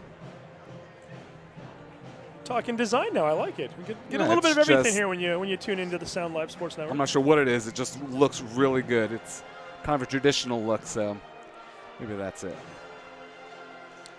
You weren't a big fan of the Woodway jerseys back in the day, were you? Back before the Edmonds Woodway merger, the pumpkin uniforms. I don't think so. Did you just say Mets? I thought I said Woodway. Before that, looks like I thought you were stuttering and maybe. I might have said you're a big Mets guy. Well, so yeah. If I did, I'm sure you would have caught it pretty quick. Major League. Congratulations, by the way, first place right now. I don't want to take all the credit, but the Mets deserve some of it. Just a little. Being born and raised a Met fan, you're abused your entire life because all your friends are Yankee fans. So when we have success, we're gonna milk it a little bit. You're talking to a lot of Mariner fans out there right now. I don't know if they're going to take very much sympathy on you for that one, but Yeah, but everyone they know is also a Mariner fan, so there's strength in numbers. there you go. Misery knows company. Is that what you're saying? And Seattle, and as a Met fan most of my life. Speaking of Seattle, we're starting to see people cover up now with sweatshirts, but earlier tonight, especially during that 5 o'clock game, and we're still seeing it out here right now, we look down directly in front of us where a lot of the parents sit. A lot of Seahawk jerseys out here tonight. Blue Friday. We saw a Hushmanzada jersey. We did see a Hushmanzada. That's how hardcore they are up here in Wesco land. I mean, even looking now, you just, through the naked eye, there's a Russell Wilson jersey in front of us, another one just a few rows down. It's definitely a Seahawk town, Yes. and when it's the Friday before the season opener, it's definitely a Seahawk town. Mikey Jansen gives that boot, drops on the 2-yard line, and then bounces into the end zone. So keep in mind at the high school level, the ball is automatically down once it goes into the end zone. So that ball will be coming out to the 20. And that's on both kickoffs and punts, correct? That is correct. And, that's what doing those squib kicks and the onside kicks do for your team. Meadowdale, at this point, not even putting anybody back by the goal line. I want to say that their Navlet, who was lined up to catch the ball, was right around the 15 or the 20. Yeah, that's a good point. And cheating up. And, future opponents of Mountlake Terrace, their coaching staff's going to see this film, and they're probably going to do the same thing, even before Mountlake Terrace does an onside kick to them. The genius that is Kelly Dugan right now. It's the new coach. Everything he touches is goal. Whoa! In the backfield there. Being brought down immediately at the 17-yard line for a loss of 3. I believe that was Marshall on the play. Tanner Munnis getting back there to make the tackle. Kelly Dugan, first-year coach. This is a Mountlake Terrace team, by the way, that I think it's since 2008 has not defeated Meadowdale, and they play each other every year. So maybe we just needed to get rid of Tony and Miami Sooner. Is that what we're saying? we joke because we know Tony's watching at home right now. Tingstead scrambling out to the left, looking for somebody, and finally flings it towards the sideline. Almost caught, not quite being able to bring it in is Harry White as he was out of bounds. And I have it on good authority, that 2008 win over Meadowdale. Meadowdale was ranked number 2 in the state on those. It's number 4 in the state, actually, but yeah. And who did you hear that from? Go ahead, say it. Tony Mine likes to remind us. On good authority, and it was the Comcast game of the week too. So he was able to get that across the state. There, you happy? We should point it out. You of course were the best man at Tony's wedding, so this is a little different for you. It was the head coach for Mountlake Terrace for 11 years, and now he's watching at home, so we hope he's doing well as Tingstead fires that one downfield and almost picked off, and also almost caught, but lands out of bounds, so it'll bring up 4th down. So Tony, a longtime coach, it's got to be, you've talked to him a lot more than I do, it's got to be a little bit strange for him to have his open Friday nights now. What about his wife, Andrea? Is like, what are you doing here? Shouldn't you get out of the house, go do something? So I'm sure his 2 young daughters are happy to have dad at home for a change on a Friday night. It's probably nice. Tony has a lot of college football to catch up on, so he can start 7 in the morning and then go to 9 at night. Well, hopefully Tony's enjoying what he's seeing out here so far. And really, a lot of these players he coached, and certainly a lot of the coaches were on his staff last year, as a bad kicks that one away. It lands at the 45. Hawks better get out of the way there, and finally takes a nice Meadowdale bounce as number 27, Anthony Gomez, was caught up with one of the Meadowdale players and almost wasn't paying attention. That ball, if it would have hit him, would have been live. I'm surprised that doesn't happen more often, that it gets hit on the helmet or the back of the leg of the receiving team, of not the actual punt receiver, but, the ball's bouncing all over the place. But Mountlake Terrace got lucky there. And not to state the obvious too much here, Meadowdale did not need this as an opening drive. The first play from scrimmage to open the half, the running back gets met 2 yards behind the line of scrimmage and loses 3 or 4 yards. And then 2 plays later, they're punting. Mountlake Terrace, a good position on their own 42. 40-yard punt on the play, so they did get a nice bounce at the end of that one as we're now ready for action here. Hawks ready for their first offensive play of the half. Handoff goes to Bishop. He had 133 yards in the first half. Adds to that total right there with a 6-yard run right up the middle. It's going to bring up a 2nd and 4. I think you should get used to this. It's going to be a lot of Bishops, going to be a lot of Jensen keepers, and just run right up the gut. Why should they change? Meadowdale cannot stop their run game. Yeah, if it's not broken, don't fix it. And certainly the having the clock continuing to run is not a bad thing if you're a Hawk. Not that you are looking at the clock quite yet, but again, if you're going to move the ball down the field anyway, you might as well take up 4 or 5 minutes in the process. Well, 2nd and 4 coming up. Jensen in shotgun formation. And we get yet another whistle. The delay. I didn't see any movement. And it's not like Meadowdale defense isn't playing the run. They have 8 guys in the box, but Mountlake Terrace is just beating them on the snap. Beating them on the snap, beating them on the line, and give the running backs a lot of or Bishop a lot of credit, as well as Jensen. They are putting their shoulders down and spinning off of tacklers and picking up a lot of that on their own too. False start against the Hawks, so that will move the ball back 5 yards, much closer to the original line of scrimmage, which brings up a 2nd and 9. 43-yard line. Mountlake Terrace still trying to get across the midfield line for the first time this half. And if you're tuning in late, Mountlake Terrace taking the opening drive and scoring on it. They then kicked an onside kick and recovered it and scored on that drive as well. Mikey Jensen looking for something off the right side. Doesn't find much. Might have picked up a yard. So the Hawks, for the 2nd week in a row, with 2 touchdowns on the board before their opponent's offense even took the field. Same situation last week as they marched the ball down against Mariner, kicked an onside kick and recovered that one before scoring the 2nd touchdown. That's true, but Mariner gave Mountlake Terrace much more of a game last week. This has really been, I'm repeating myself, sorry, but it's been a game controlled by Mountlake Terrace at the line. And as what I'm seeing, I don't think it's going to change because it doesn't look like Meadowdale is changing much. So 9:26 showing here in the 3rd quarter. Jensen back in shotgun formation once again. This time he's dropping back to pass, looking over the middle, throwing it to Daniel Johnson, and just can't quite hold on to it. Johnson about 15 yards down the field would have had the first down. Johnson was open. Jensen a little high on that. Mountlake Terrace fortunate that wasn't picked off, but right when I was saying Meadowdale defense needed to step up and they haven't showed me anything, here we go. 3 and out for their defense, get off the field and give their quarterback a chance to score. We say they haven't done much. However, they haven't given up a point since or midway through the first quarter, so they are kind of bend but don't break defense right now. Yeah, but they got to get off the field. Mountlake Terrace is just controlling the clock, and that's the problem. You have to score 3 touchdowns. Jensen with a kick. I don't know if that was partially blocked or just came off the side of his foot, but it was not pretty. He might have gotten that ball about 5 yards down the field. We did have a penalty marker thrown. Mountlake Terrace praying that it's on Meadowdale. Dave, I saw you looking at your phone during the half. Did we see any halftime scores by any chance, or did we try to pull some of those up here in a few minutes? One score I can give you because we called the game earlier, the 5 o'clock game. Kamiak defeating Edmonds Woodway 42-22. Both teams now 1-1 on the season. I saw a lot of scores in progress, but not too many finals. I did see one local game that was of interest as well. Oak Harbor picking up a victory over Ferndale, and that's a big win for them as they lost by 49 last week to Monroe, so they finally get in the win column. Everett leading Cascade 48-25. Everett is only won. We looked at this just yesterday. In the last 3 years plus, they've won 4 games, all 4 against Shorewood.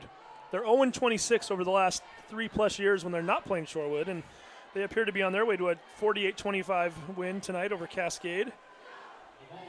Did notice earlier also that another big game that was happening locally here, Kings up on Lakeside 21-0. Kings defeated Linden last week, and Linden's been in the 2A state championship game, I think, for like 4 years in a row now. So that was a huge win for the Knights, and they appear to be on their way to another big win maybe later on this evening. Hand off there to Marshall. Marshall looking for room along the left. Penalty marker comes flying in. He's tackled on the 37-yard line after a gain of 6. I sure hope this isn't against Meadowdale, because right when they get the momentum, defense gets off the field. Not only that, special team gets a blocked punt, putting Meadowdale in perfect position to drive. But, yep, they're shooting themselves in the foot. But another holding call. Meadowdale moves back again. The Monroe Bearcats 40-12 over Stanwood. I just mentioned a minute ago they beat Oak Harbor 55-6 last week, so Monroe might be one of the top teams in the area this year. Arlington Eagles leading Snohomish 38-35 at the end of the third quarter. There's a big score right there, a big shootout. A lot of scoring going on right now tonight in the and I guess now I'm seeing a final score. Arlington did in fact beat Snohomish 45-35. So Arlington starting off their season with a 2-0 record. Snohomish falling to 0-2. let's see if we see a screen pass from Meadowdale. Have been successful with that. Not this time. 1st and 20. They're going deep on this play.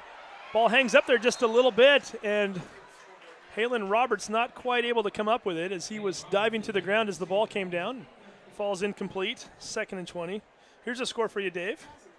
I don't think this is a huge shock here. I don't even know that this is a final yet.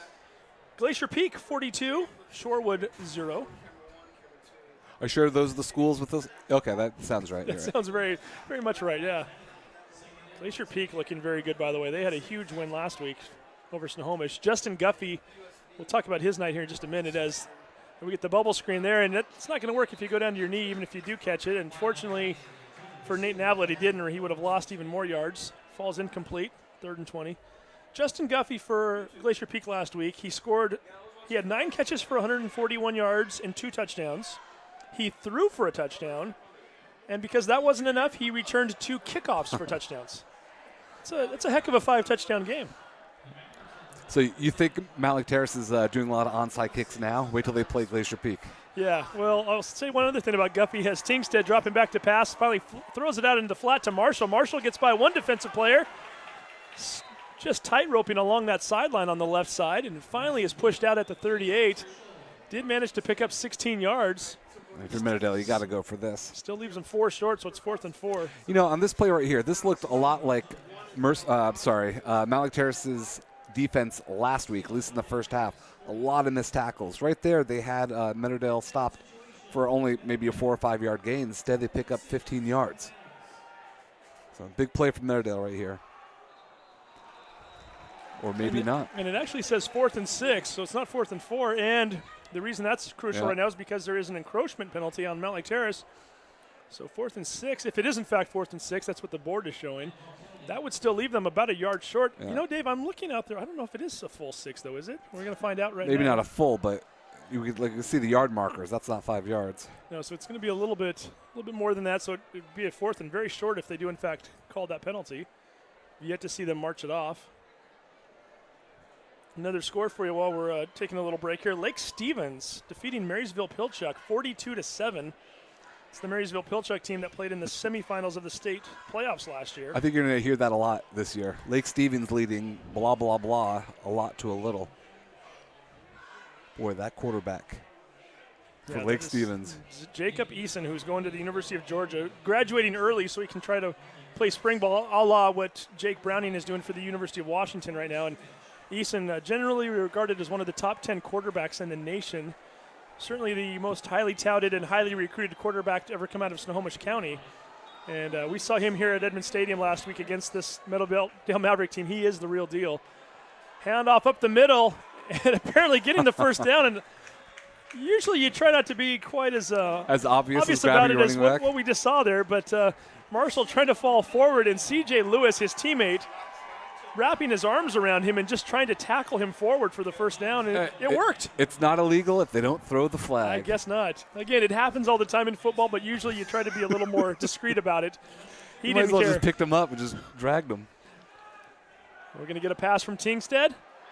Completes it to Plummer. Plummer brought down at the 26-yard line, picking up 6 yards, and Meadowdale with one of their better drives of the night. Starting to work their way into Mountlake Terrace territory now as they still continue to trail 20-0 with 8:10 to go in the third quarter. Plummer taking a big hit, but is able to get up. He looks a little woozy, but able to get back on his feet pretty quick. Nice catch and run. 2nd and 4, 27-yard line. Plummer in motion. Handoff goes to Marshall. Marshall looking for room up the middle, cuts it out to the right. Breaks off of one tackler and is finally pushed out of bounds at the 13-yard line. A nice pickup of 14 yards. And I mentioned this during the first quarter when Coach Leonard emailed me to talk about the players a little bit. He mentioned Kella Marshall and he called him a stud, and we're starting to see that now a little bit in the second half. That's showing that he's kind of the real deal. There was a chance from Mountlake Terrace defense. Riley Moore had him wrapped up at the legs, but was able to slip the tackle. Marshall one more time up the middle. This time he picks up about 3 yards. Gives him a 2nd and 7 at the 10. Boy, right when we needed to see a spark from Meadowdale, especially after shooting themselves in the foot and starting 1st and 20 on this drive. They're looking pretty good right now on this drive. 2nd and 7, 10-yard line. Tingstead looking back over at the coaching staff. Possibly getting an audible. He has trips out to the left. Nate Navlet, the receiver, out to the right. Marshall still in the backfield. He's going to throw a slant across the middle, and Plummer just not looking for it. I don't think it would have mattered as it bounced near his feet. Incomplete. That will bring up 3rd down. Some confusion there. Plummer was the one that 2 plays ago made the nice catch but got rocked on the tackle. So hopefully he's still thinking clearly. 3rd and 8 coming up. Meadowdale still looking for their first points of the night. Handoff goes to Marshall. Marshall looking for room, not finding much. Spun off of one tackler. Finally brought down by number 54. That was That's Tanner Eli Munnis. Wilson. Sorry, Steve's. Tanner Munnis making the initial hit. Didn't bring him down, but slowed him up enough for his team to make the tackle. Here we go, 4th down. 5 yards to go. They need to get to the 3-yard line for the first down. Not only do they want to get on the board, but they want to try to cut this deficit down to a 2-touchdown game. This is their best chance of the night so far. Tingstead looking to pass into the flat. Ball is caught. Touchdown, Mavericks. Halen Roberts with the touchdown catch on 4th and 5. 20-6. Meadowdale now within 14 points. That was a nicely drawn up plan. Didn't have it wide open. It was one of those things, just you hope that Tinstad didn't overthrow his receiver. Roberts just running an out pattern into the flat. Caught it, nothing but end zone in front of him. And we suddenly have ourselves a ball game.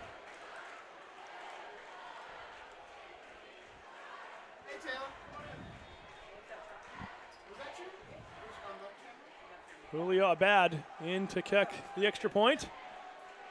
Tyree Carson in for the hold. Kick is up, almost blocked. Did he get it through? He did. Meadowdale 7, Mountlake Terrace 20, 6:12 showing on the clock here in the 3rd quarter. You are watching the Sound Live Sports Network.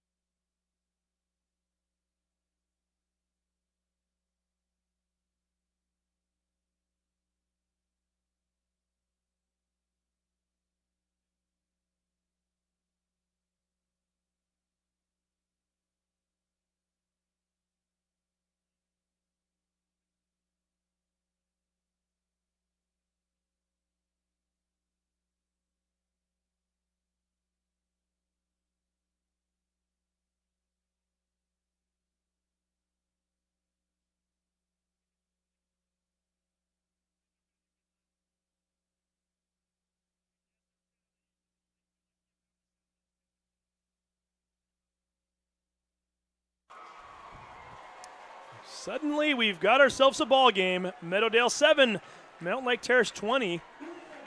Hawks with 20 points, all within the first quarter of play, and at that point, we thought this was going to be a very one-sided affair. They've yet to get into the end zone since then, and Meadowdale now showing some signs of life in their offense. Riley Moore takes the ball at the 15-yard line. Gets behind a convoy of blockers, cuts it out to the 35, spins off of one tackler, fumbles the football.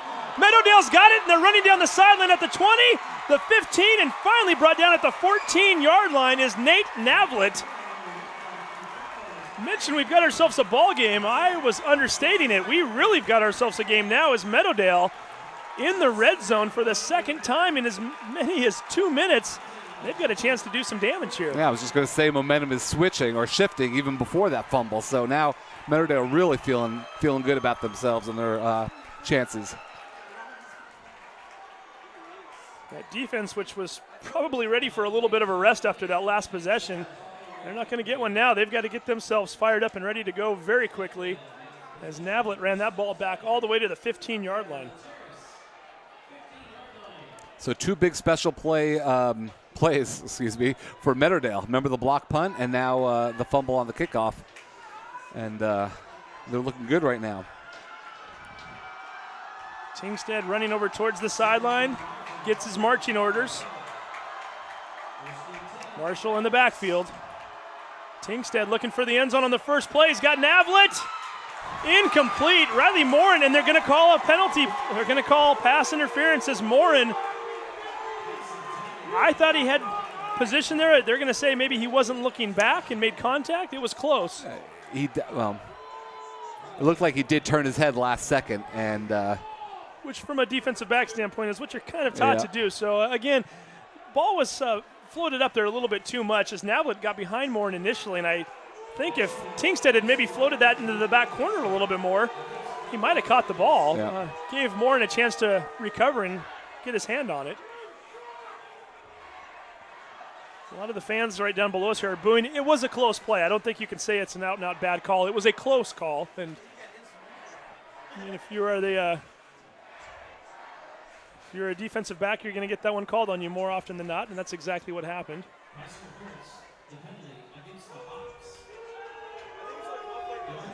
That is a half the distance to the goal line penalty. It's going to put Meadowdale on the 7-yard line.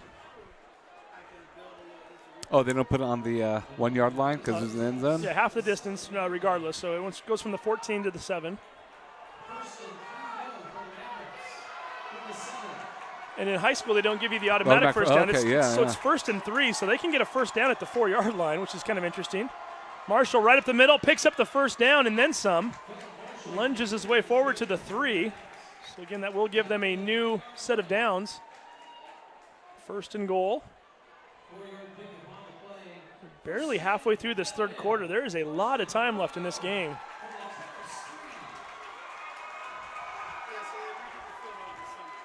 That Mountlake Terrace crowd that was yelling scoreboard at the Meadowdale kids earlier, they're very quiet over there right now. This momentum has definitely shifted. Tingstead looking back, and Coach Leonard wants a timeout. He is not happy as they did not have the correct play called up. And we're going to get a timeout. We'll take a quick break. You're watching the Sound Live Sports Network.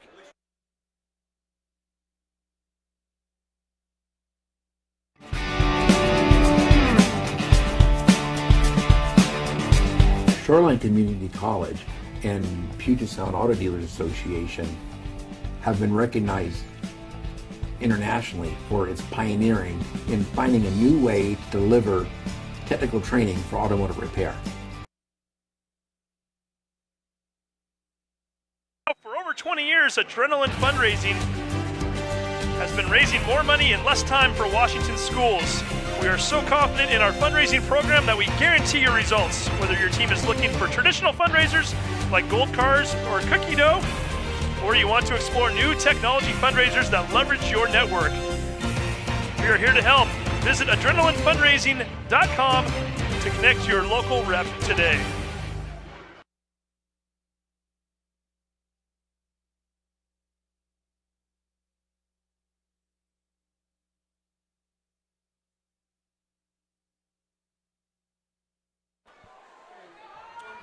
First and goal, 3-yard line.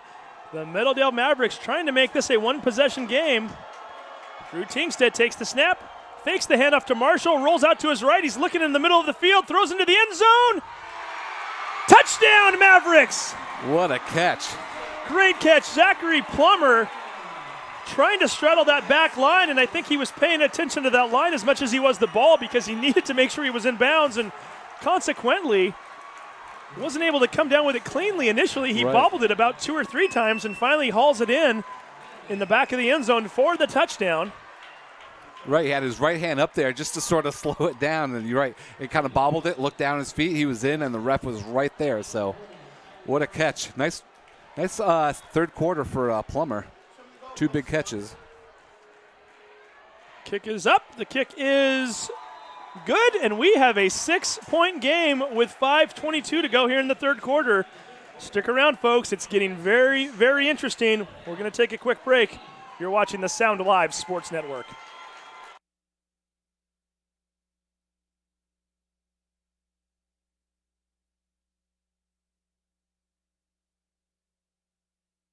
Hey sports fans, do you want to know when and where your favorite teams in the Westco Conference are playing? Who won the game last night and what the current standings are? Well, it's easy to find out on westcoathletics.com. The information is entered by athletic directors and coaches so you know it's accurate and up to date, making westcoathletics.com the place to view official scores, schedules, standings, and photos for all the schools and all the sports in the Westco Conference. Follow us on Twitter and Facebook and check out westcoathletics.com, the official website of the Westco Conference.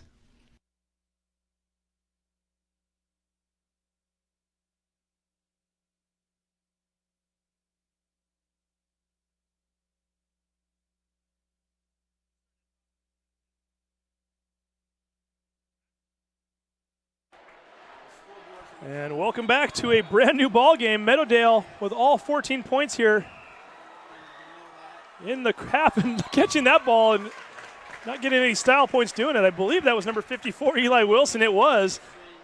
I like that idea by Meadowdale. A little taste of Terrace's own medicine, but Mountlake Terrace probably practices that every day in practice, so when they see it, they're ready for it. Well, and that could have almost worked too, because Wilson, who's not used to catching the ball, did start to slip and actually fell right onto his face there, and if he drops it on the way down, there's nobody but white and blue around to recover it, and that's almost what happened. But give Wilson a lot of credit for coming up with that one. Just to give you some really quick stats here, it's still fairly one-sided for total yards. 238 to 128, Mountlake Terrace over Meadowdale for the ball game. Get you some more stats at the end of the quarter. Bishop takes the handoff, starts to run to the right, tries to cut it back towards the middle, and not much going there as he only picks up 2 yards. Mentioned the Meadowdale offense was starting to play better. Defense is starting to pick it up a little bit now too. Right, those runs to the right side were money for Mountlake Terrace in the first half, but this has been a tale of 2 halves right now. Seems like they went in the locker room, they switched jerseys, and now they're back out. Meadowdale players are jumping up and down on the sidelines. They're recognizing the momentum switch. The cheerleaders are getting excited. You can definitely feel the vibe changing here. Bishop with a run up the middle. Gets up to the 47, 48-yard line. He's going to be about 3 yards short of the first down on a key third down play coming up. But, again, another good run by Bishop. Tough run from him all night.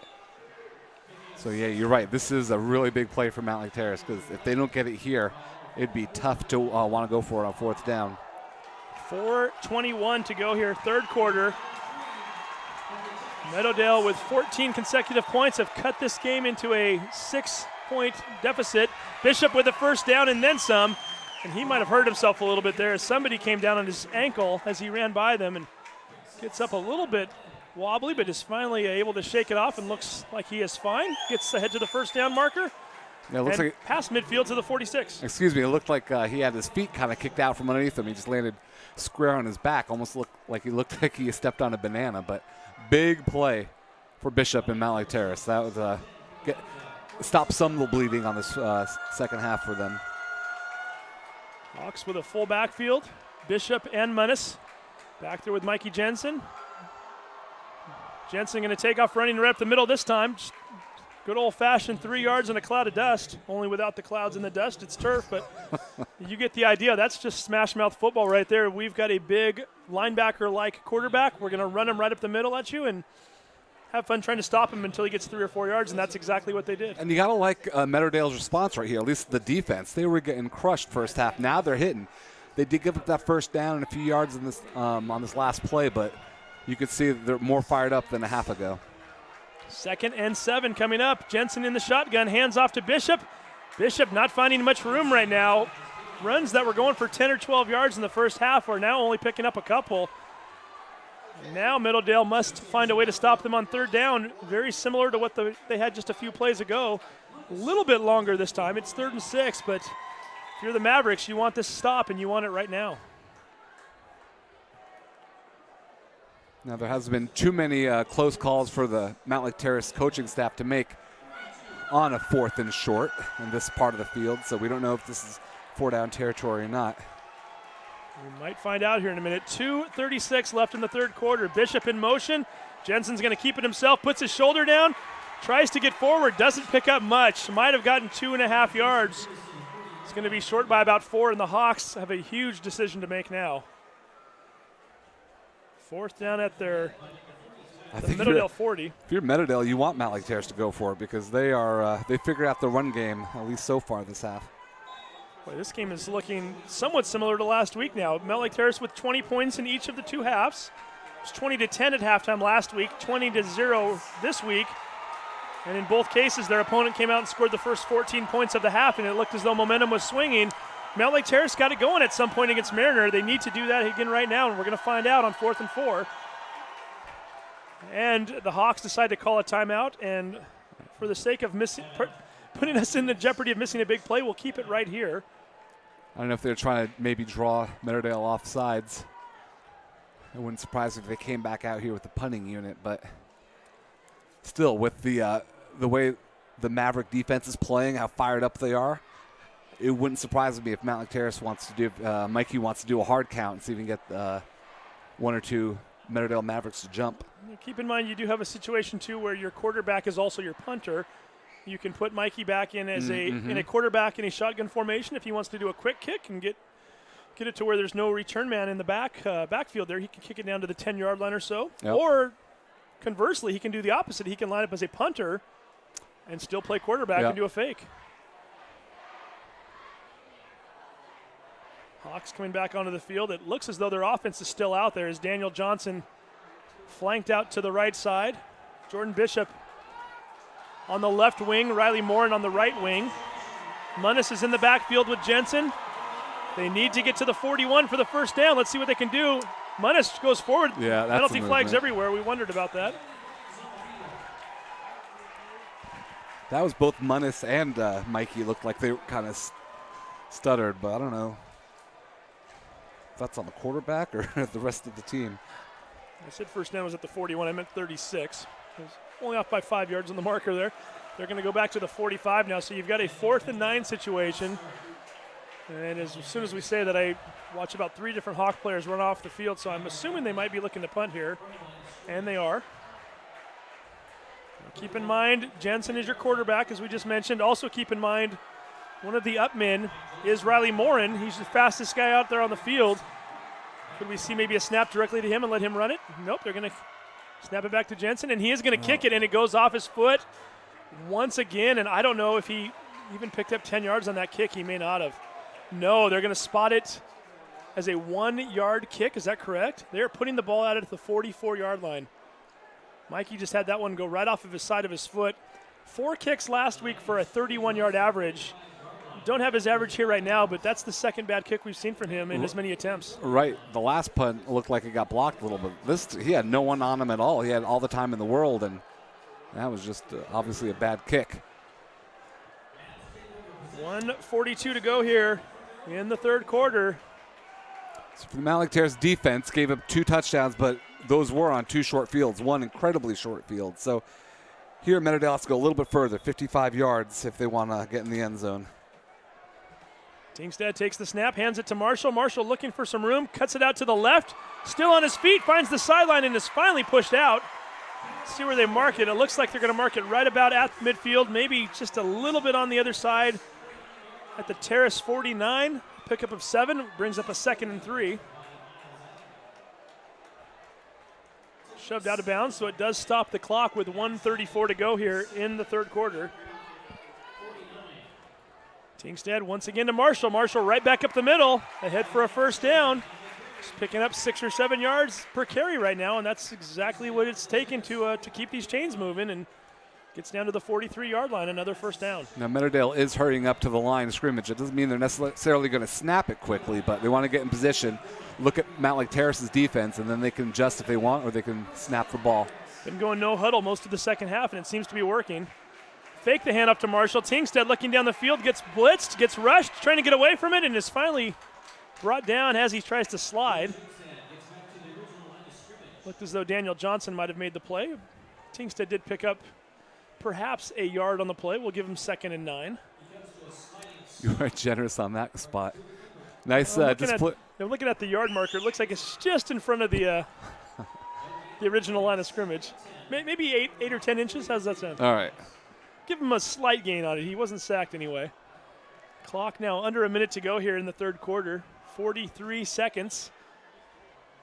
Marshall remains in the backfield. Tingstead looking over the middle, throwing it to Plummer, makes the catch at the 25 and is tackled at the 20. 23-yard gain for Meadowdale. I know we do players of the game, but if we did players of the quarter, it would be Plummer for the third. 3 big catches for him.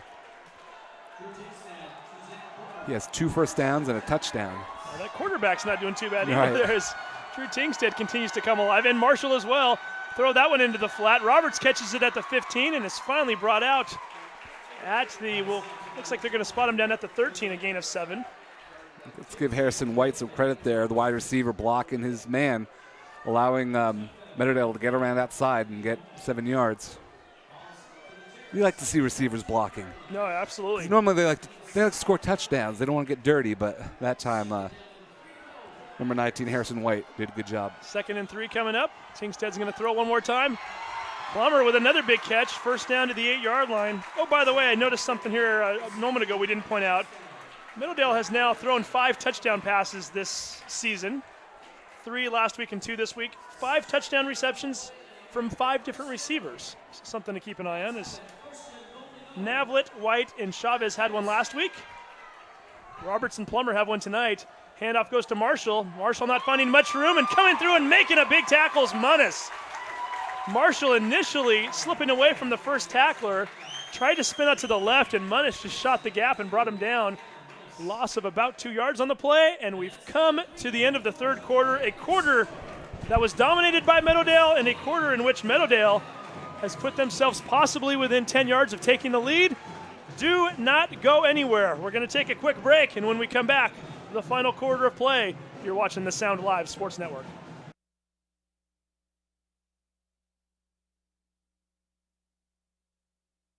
For over 20 years, Adrenaline Fundraising has been raising more money in less time for Washington schools. We are so confident in our fundraising program that we guarantee your results. Whether your team is looking for traditional fundraisers like gold cars or cookie dough, or you want to explore new technology fundraisers that leverage your network. We are here to help. Visit adrenalinefundraising.com to connect your local rep today.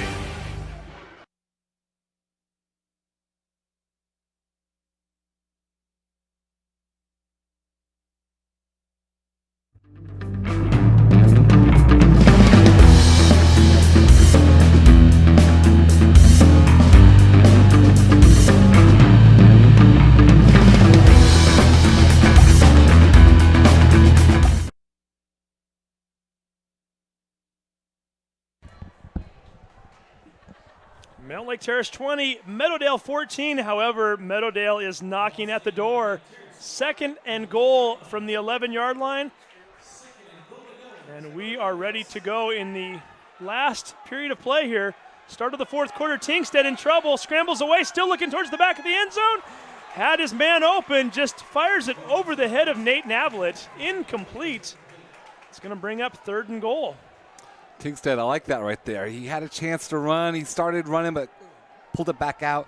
You're right. He did miss his receiver, but I like how he's looking downfield trying to get the score. He has good patience back there. 3rd and goal to go. Terrace 11. Huge play coming up right now for both teams. 11:54 to go here in regulation.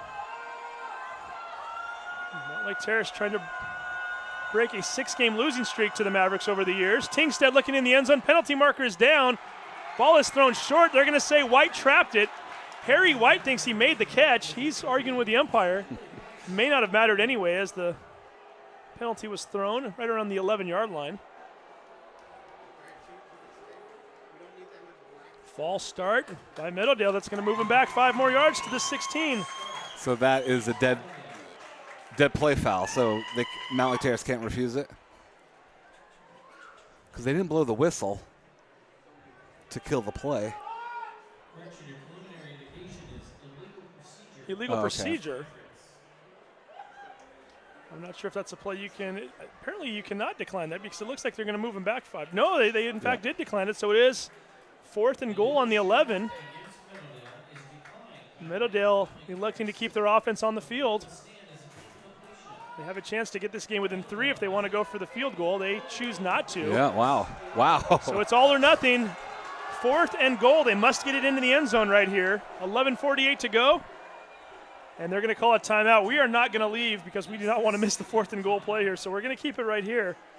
But if you're Meadowdale, certainly you've got the momentum. You've been moving the ball, passing the ball fairly effectively too, which is what you're going to need on a 4th and goal at the 11. Might be on the Hawks to try to stop him here, as Meadowdale certainly has had their opportunities. That last play, Navlet was open for a brief moment. Just Teamstead couldn't quite make the connection. If you're Mountlake Terrace, you got to tell your defense, where is Plummer? Keep an eye on him. Make sure he doesn't get open, because he was a one-man wrecking crew in the defensive backfield of Mountlake Terrace last quarter.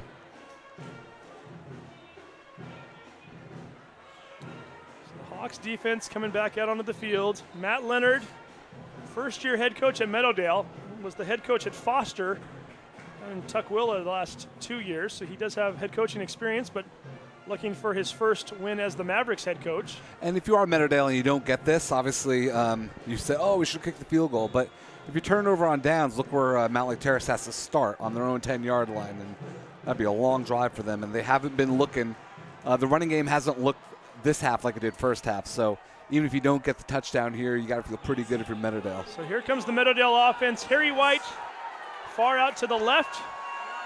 Halen Roberts inside of him. Plummer, the third receiver on the left-hand side, and that's exactly where Teamstead's looking into the corner of the end zone. Plummer's there. Can't quite come down with it. Had the ball hit him in the hands. However, he was trying to get his feet down in the corner of the end zone. A very tough play if you're a receiver trying to manage both the out-of-bounds line and the ball, and just couldn't quite make the connection. And you're right, Mountlake Terrace deep in their own end zone or their own territory, but they do dodge a big bullet there.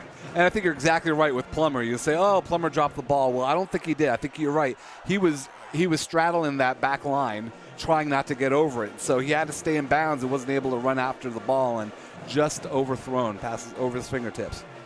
But still, Mountlake Terrace will take that as a win with the ball up 6 points, 11:42 to go in the game, in regulation anyway. And Angelo hoping for overtime over here. His new tattoo said that, I think. Especially after a doubleheader, that's exactly what he wants. Mikey Jensen back in shotgun formation, hands the ball off. Bishop spinning his way and getting down to the 18-yard line, a gain of 7. Boy, if Bishop wants to make a statement, this drive could be huge. If Mountlake Terrace could just continually run and get those medium to big chunks every play. And Bishop doesn't look like he's slowing down. For someone who's been getting hit as much as he has all day, he has not been slowing down. So I'd look to him to keep getting the ball. We'll try to get some stats on him. We know he had 133 at the half. He goes in motion this time. Jensen throwing a little screen pass out to Morin. Morin being dragged down from behind. Big number 99 to Marcus Ward making the tackle. A loss of 5 or 6 yards in the backfield there. What discipline. Your 2nd and 2 just becomes 3rd and 8. Excuse me, Steve. Yeah, what discipline on by the linebackers there for Meadowdale. Because I was thinking Mountlake Terrace going to keep on running, but kept an eye open, kept contained, and was able to drop him for a 4-yard loss. Clock continues to run. 10:31 showing up there right now. 3rd and 8 coming up. Hawks. I'm sorry, Steve. I was saying, if you think that 4th down play was a big play for Meadowdale, this 3rd down play is a big play for Mountlake Terrace. Okay, Jensen in shotgun formation. He has Munnis Right alongside him once again, Daniel Johnson flanked out to the right. We haven't seen him much yet this half. That's the direction he's looking in. Looking, finally fires it. Johnson makes the catch at the 27-yard line in traffic. Huge first down for the Hawks. A gain of 15 yards, and that moves the chains. Mikey Jensen, cool in the pocket. He almost had to, he was bending over to look to his right to get around because he didn't want to hit the back of his lineman with the throw. What a gun. Nice catch, nice completion. That was, if Mountlake Terrace ends up winning this game, that could be the play of the game for Mountlake Terrace. 9:52 and counting for the Hawks. Love to eat up some of that clock. They'd also love to get another score and make this a 2-possession game. 29-yard line. Moore and Bishop, both of the wings, flanking out a little bit further this time. Handoff goes to, I believe that's Munnis this time. Munnis running hard to the 36-yard line. Picks up 7 yards. It's something we haven't seen from him since the first half. Only his second carry of the game.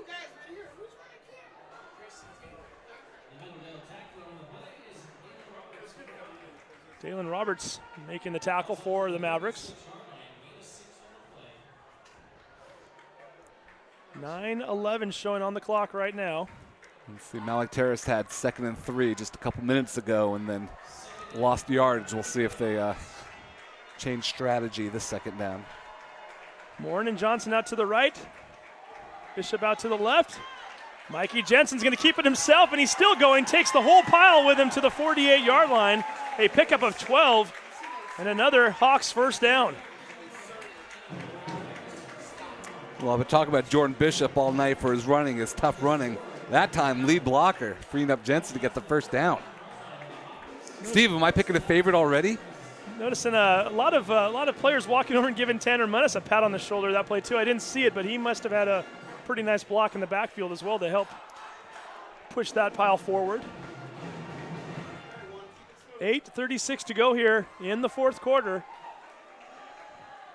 If you're Mountlake Terrace, this is what you want to see. A nice, sustained drive. 49-yard line. The Hawks took over on their own 11. Trying to move the ball down the field and eat that clock. Bishop off left tackle, cuts it out to the outside, tries to spin back in, is brought down at the 44-yard line, a gain of 7. It's going to bring up another 2nd and short, and this time 2nd and 3. The Hawks picking up decent yards each time on first down. It was 8 yards on the first down play, then 6, now 7. Right. Yeah, you're making it too easy for Mountlake Terrace there. Meadowdale's really got to buckle up on this the first downs for Mountlake Terrace because you're giving the offense coordinator for Mountlake Terrace too many options right now. Hawks have eaten up over 3 minutes of clock so far on this drive alone. And's got momentum back too. 7:43 to go. 2 players in the backfield, gives it to Bishop. Bishop, initially grabbed by a couple of players around the 46, was able to shake them off and get to the 43. Picks up 1 yard on the play. It's going to bring up 3rd and 2. That was a tough yard. He got hit by 2 guys 2 or 3 yards behind the line of scrimmage, able to fall forward for a yard. 7:16 on the clock. It continues to tick. Mountlake Terrace has not scored since about, 3 minutes left in the first quarter. When there was still light in the skies when they scored. It's been a while. They need some points right now if they want to make this game a little bit more comfortable for the Hawks fans. Meadowdale trying to get that ball back while it's still a 1-possession ball game. 6:54 showing. Jensen in the shotgun. Hands it off to Munnis, and Munnis bowls his way to the 41. Actually, the one ref spotting him at the 42. That's going to leave him a good yard short. 4th and 1 situation coming up for the Hawks. I think this is a pretty easy call for Mountlake Terrace, the way they're running this drive. It's definitely a go-for-it moment as Jensen jogs over towards the sideline. Gets the play from the sideline. Jack Hand, the offensive coordinator, in the booth right next to us, obviously signaling down his play. I'm sure Kelly Dugan had a lot to say on that one as well. As Jensen back there, his 2 wings are both in fairly close, and now they both spread out a little bit. Munnis in the backfield with him. Needs to get to the 41 for the first down. Jensen keeps it. Jensen spins down to the 39. First down, Mountlake Terrace. Nice job, Jensen. Meadowdale had that initial pop and had him sort of stop behind the line of scrimmage. But when you only need the yards, kind of hard to stop that, even when you get the initial burst. Give that line a lot of credit, Yep. too. You got Javonte Sims, Miles Allen, Trent Brooks, Drew Clippert, all pushing their way forward right now. I think we just left out one of them, too, but we'll make sure we give them credit for everything, as they are doing one heck of a job on this drive. Just pick up those extra yards. Oh, forgot to mention Eli Wilson in that play, too, of course. So those 5 have been in there the majority of the game, doing a great job, and Munnis also doing his part as the fullback. Going to hand this one off to Bishop. Bishop looking for some room, cuts it back into the middle, keeps his feet, and gets down inside the 30-yard line all the way to the 29, an 11-yard gain. Another first down, big run for Terrace. And that was the biggest, the 4th first down on this drive, and so they have another one right here. Meadowdale has to make it a little bit more difficult for Mountlake Terrace. Yeah, the Hawks already picking up 60 yards on this drive alone, starting back on their own 11 after a 4th down incomplete pass by Meadowdale that would have potentially put them ahead. Now with 5:11 and counting on the clock. It's been like a 6-minute drive. Going to hand that one off to Bishop. Bishop to the 21 and finally brought down there. I guess we're going to spot him at the 22, so give him 7 yards on the play. I'm not even going to say it. I'm broken record on this first down, so make your own commentary at home on first down runs from Mountlake Terrace. 4:45 now and counting. This has almost been a 6-minute drive right now, as I believe we were just under the 11-minute mark when they took over the possession.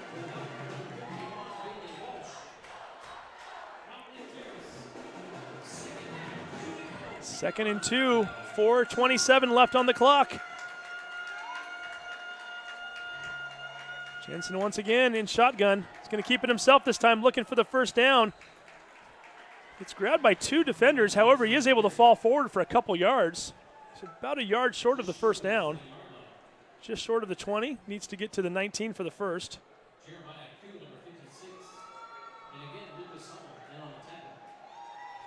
Clock now under the 4-minute mark at 3:59.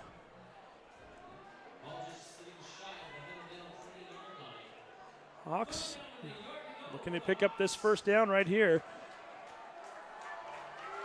Got to think if it's a no gain and if it's 4th and 1, they'll go for it. If they even lose a couple of yards, they might be tempted to kick a field goal as Jensen is within his range. He's going to keep it himself. Gets back past the first down marker and then barrels his way down to the 13. Got past the initial defensive players and then just put his shoulder down and picked up a few more. Needed to get to the 19. He gets closer to the 13. And we've got at least one player down, maybe 2 as we're looking around the field there, and it looks like one of the Hawks is down. Trying to see who that is and cannot tell at this point. Now that was why you're looking for the number there. That was a nice play by Mikey Jensen. I mean, for Meadowdale, Jesse Navelet and Keelan Marshall had him dead to rights, and he just split them, almost sort of like a punt returner, splitting the 2 defenders, and got a nice chunky yardage there. Trying to figure out if that's an injury or if that is a cramp. It's hard to tell right now as they're working on the leg and still cannot tell which player that is out there.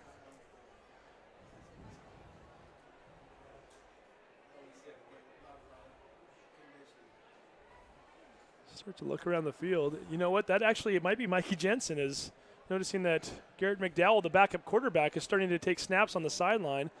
It is right at the 13-yard line where he was tackled. That is, in fact, Mikey. Let's see what's happening here. Is he trying to stretch out that leg? In fact, he might have a cramp. Well, if it's just a cramp. Well, either way, I think he has to come out for at least one play since he was down with an injury. And with 3:33 to go, if you're McDowell, you know, he saw a little bit of action last year at the very end of games where he was coming in really just to hand the ball off with under a minute to go. To come into a game where it's a 6-point differential with 3:33 left, and your team is trying to potentially put the game away with a touchdown that would give you, or another score that would give you a 2-possession lead. This is a little bit of a pressure moment there for McDowell. Mm-hmm. Dowell, 5'10", 150-pound junior. The clock is running again, and Meadowdale has only one timeout left with 3.5 minutes to go, if you're wondering what could happen in the rest of this game. McDowell staying in shotgun formation. He has Bishop and Munnis in the backfield with him. Bishop to his left, Munnis to his right, hands it to Bishop. Meadowdale was waiting for him that time. He might have gotten back to the line of scrimmage. Tackled by a handful of defenders there. I would say they were waiting for him that time. Yeah, that was a no-brainer. Yeah, Tyler Ruby, one of the linebackers in on the tackle there, as well as Marcus Ward, number 99. You know, if this is like college or the pros, you think, well, you know, all they really need is a field goal and that'll be good. But, you know, you get nervous watching field goal kickers in high school because so much can go wrong. So 2nd and 10, 14-yard line. Hawks needing a big play right now. McDowell hands the ball off. The ball was fumbled, or was it? A little bit of an exchange issue right there. That was Munnis with a handoff. He might have lost a couple of yards. 2:32 left in the game, and Meadowdale, surprisingly, is going to call their final timeout. Well, not too surprisingly, because you know Mountlake Terrace would let that clock run down probably the 2-minute, I was going to say 2-minute warning, which doesn't exist in high school football, but they could stop the clock here. Yeah, but I think if I'm them, I'm also thinking that it's a new quarterback. He's in for his first 2 plays, and they've looked a little bit awkward in those first 2 plays. I don't know that I want to give the Hawks time to regroup and go to the sideline and figure out what they need to do on this play. I think I would have made them send the play in or burn their own timeout if that's what they want to do. I just think under the circumstances, you might have saved that timeout for another moment because you do have plenty of time left. It's easy to play coach up here. I do it all the time. If I'm Mountlake Terrace, I'm not throwing this ball. I think they can easily. Well, even the handoff was a little bit of a challenge a minute ago. That's true. And quite frankly, if it is in fact, we don't know what Mikey's situation is. That's true. If he's got a cramp, you're giving him 30 seconds to maybe come back out onto the field. So I just don't know if that would have been where I would have taken it, but we'll see if it works out for him. Well, walking on the field is number 1. Yep. Mikey is back on the field. It would have been McDowell a minute ago. This might change things a little bit. And since Mikey's your field goal kicker, too, it's kind of nice to see him out there for Mountlake Terrace. 3rd and 12 at the 16. Big play coming up. Hands it off to Bishop. Bishop looking for space. Stiff arms one player and gets down to the 10. 2:25 left and counting. And I would imagine we might see a field goal attempt here right now. If you can make this field goal, you make it a 9-point game with under 2 minutes to go. And that's going to pretty much be the icing on the cake, I would think. And I think Mountlake Terrace is going to let the clock run as long as they can to think about it. Coaches just threw the kicking tee out to Mikey, so he's walking it out right now. Tanner Munnis is his holder. Not a great angle for a right-footed kicker here. This is a 25-yard attempt. Again, we've seen Mikey kick a 47-yarder a few years ago. We know he's got plenty of distance. It's just a matter of if he can get the accuracy and if we can get a clean snap here from Drew Clippard, a clean hold from Tanner Munnis. And if we can get some good blocking up front, we could have ourselves a 9-point game. That was 5 cans right there. It's pretty basic, though, for a kicking game. Those are cans you expect to have. You just never know. It's never a gimme. Yeah. So we get another timeout here with 1:39 left. You got to think if you're Mikey Jensen. The last 2 punts he had were forgettable, and then he is 0 for 1 with field goal attempts today. Granted, that first one is about a 40-yarder, which he missed very wide left. So much more makeable a field goal here, but a lot more pressure too than in the first quarter last time he kicked. By the way, just looking at the stats here really quickly, Jordan Bishop right now, 25 carries for 195 yards tonight. Jensen with 18 carries for 88 yards.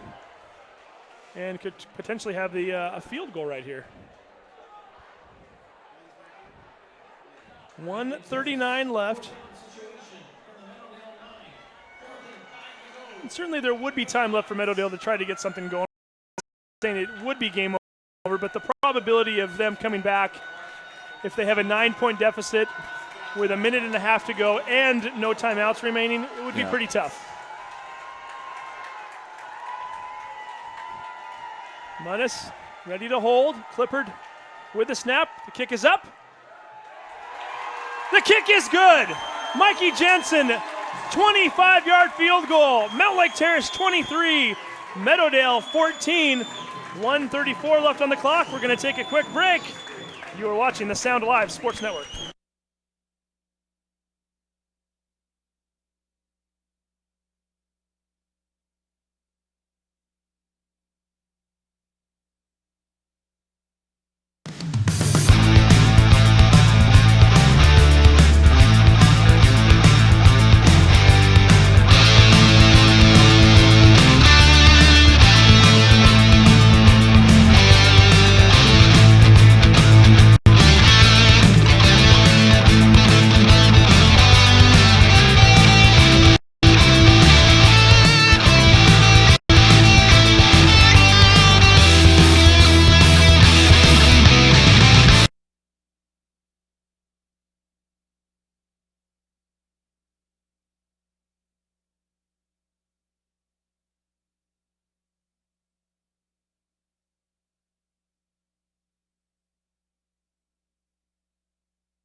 And welcome back to the Sound Alive Sports Network.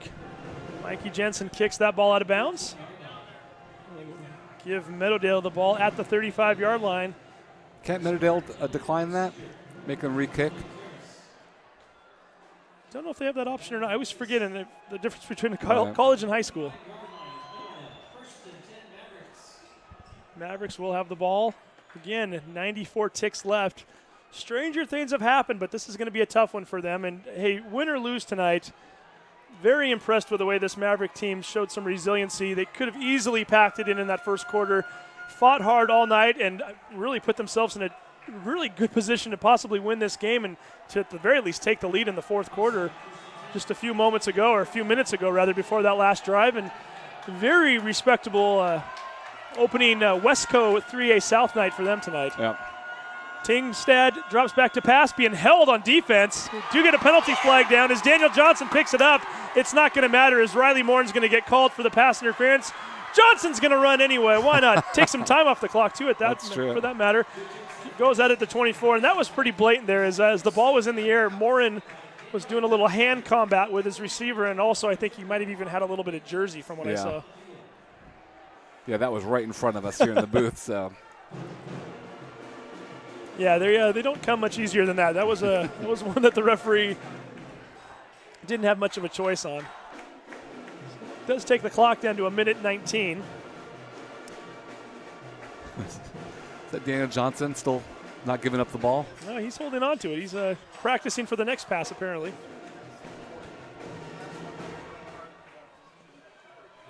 So 23-14, Mountlake Terrace. 1:19 away from going 2-0 on the season. Mountlake Terrace heading on the road next week, heading over to Shorewood. They'll play a 7 o'clock game there. We will not be broadcasting that on the Sound Live Sports Network. However, Meadowdale will be playing Edmonds Woodway right here at Edmonds Stadium at 5 p.m. next Friday. The Jam the Stands game. Always a huge rivalry between those two schools. We invite people to tune in and watch that game, and there's an interception, and there's nothing but green in front of him. Riley Morin, touchdown Terrace. Perhaps Morin had a little bit of an intuition as to what was going to happen. Pass interference on the last play to set himself up for that.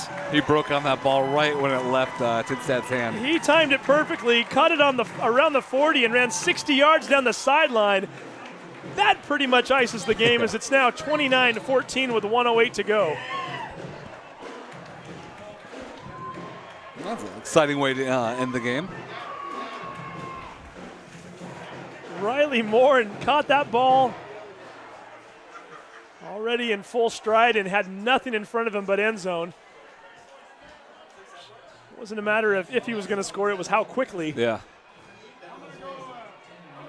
And unfortunately for Meadowdale, when you look in the paper tomorrow or you look online and you see the score, it's going to look a little bit worse than it really was in the fourth quarter because now it is about to become a 16-point game when, in fact, they had a chance to take the lead with about 10 minutes to go.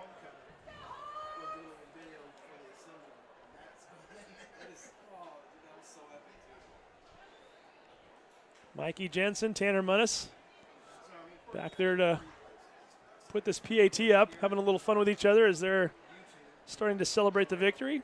Mikey now drops back to kick the ball. It is up. It is good. And the Mountlake Terrace Hawks with the 30-14 lead.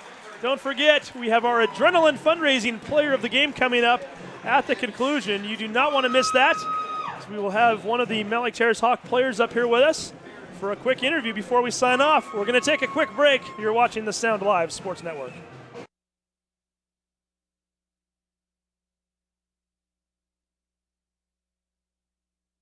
For over 20 years, Adrenaline Fundraising has been raising more money in less time for Washington schools.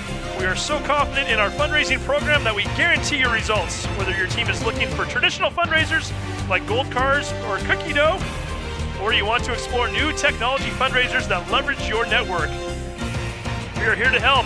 Visit adrenalinefundraising.com to connect your local rep today.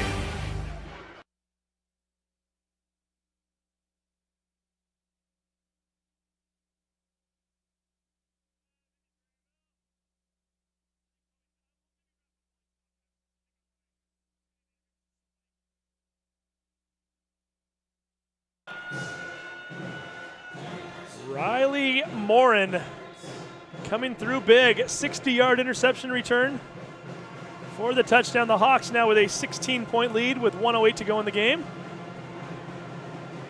Navlet running the ball up the sideline at the 34-yard line, pushed out of bounds. We do have a penalty flag down. Well, there's still a minute, 61 seconds left in the game, but I think it's pretty easy to say Mountlake Terrace is going to win this one. And really, Steve, that last possession, that last drive by Mountlake Terrace, they started the drive on their own 10-yard line after stopping Meadowdale over on downs, getting the ball over on downs, and then it was like 3rd and 6, 3rd and 7. Huge pass. It was Mikey to Daniel to get the first down, and then it was just run. Took over 6 minutes to complete the drive, and it ended in the field goal to give them a 9-point or a 2-score lead. So that final drive, that 6+ minute drive, was really, I think, the key to the game. So looking ahead here as we start to move towards week 3, we mentioned it a few minutes ago. Shorewood will be the Hawks' next opponent. Shorewood dropping a game to Glacier Peak 55-7 tonight. So they fall to 0-2 on the year. As Tingstead still in the game. Throws a little bubble screen out to Navlet. Navlet looking for some space. And Riley Moore, and he's not done yet for the night. He makes the tackle as well as Mikey Jensen. Navlet a little upset as he starts to talk a little trash to the Hawks, and cooler heads prevail as they get him back towards the huddle. Well, it's 51 Bailey Walsh. There's a reason he's a team captain. That's for just reasons like that. There's no need to get into extracurricular activities right now. And as I was about to say, Meadowdale again playing Edmonds Woodway in the Jam the Stands game. Edmonds Woodway 1-1 on the year. Meadowdale about to drop to 0-2. Doesn't matter what the records are when those two teams play it. That is always a fun night. So certainly we encourage folks from the Edmonds area to get out to that game next week, 5 p.m. right here at Edmonds Stadium. Well, Coach Leonard looking a little frustrated on the sideline, throwing down his headset. But, you know, the score doesn't look good. Obviously, the outcome for the Mavericks isn't great. But like we talked about, they really came out in that second half and showed some guts. So they have that to look forward to into next week's practice. Tingstead dropping back to pass, throwing it down the middle. Caught by Harry White, 40-yard line, 12 seconds showing on the clock. Clock will stop just long enough for the chains to be moved. Would imagine Meadowdale's going to try to get off at least one more play and give them a lot of credit for playing right to the final whistle. Always like to see the hustle out of the kids and work on a few plays that might be able to help them next week as well. 9 seconds showing and counting. Tingstead dropping back, getting blitzed, spins off of Eli Wilson twice, finally takes off running, slides down at the 48. Clock is showing triple zeros. The game is over, and the Mountlake Terrace Hawks have defeated the Meadowdale Mavericks 30-14. Hawks improving to 2-0 on the season. Mavericks falling to 0-2, but more importantly for the Hawks, 1-0 in division play. This is a Meadowdale team, by the way. Didn't bring this up earlier, but they are the defending South Division champions. Granted, a much different team this year. But nonetheless, a big victory for the Hawks. And, oh, by the way, their first win over Meadowdale since 2008. Coach Kelly Dugan must be thinking, it's pretty easy. I'm 2-0. He should probably just quit right now, retire undefeated coach. But Mountlake Terrace really looked good compared to last week. Now, I know they won last week, but their defense, their running game really stepped up tonight. And pretty much, except for that third quarter, dominated most of the game. Well, he's got Shorewood next week, so he doesn't want to retire yet. That's usually a good Steve, sign. come on. It's a good chance to win a game nice. right there. Hey, they lost 55-7 tonight. You call them as you see them, right? So just looking at some of the final stats here tonight, really all Mountlake Terrace in terms of offense, 338 to 204. Now, granted, a lot of that domination was in the first half. Looking at the stats by passing and rushing, Meadowdale with 117 yards passing, only 40 to Mountlake Terrace. Rushing is where the discrepancy really takes a hold, though, as Mountlake Terrace with 298 yards on the ground, 87 yards for Meadowdale. Looking at some of the individual stats for the Hawks, you mentioned Mikey Jensen, 18 carries for 88 yards. Jordan Bishop, 25 carries, 195. Look at some of your receiving leaders. Well, for Mountlake Terrace, only 2 guys caught passes. Daniel Johnson, 2 for 31. Riley Morin, 2 for 9. Looking at Meadowdale, looks as though Tingstead was 12 for 24 on the night. passed for 117 yards and 2 touchdowns.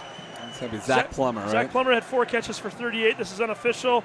And Kella Marshall, 14 carries for 52 yards. And again, I really liked what I saw from him tonight.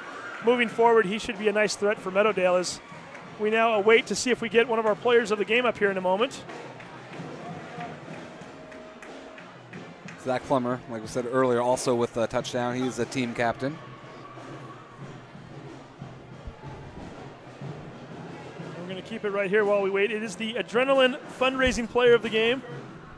And we're going to introduce and welcome our player in here in just a moment.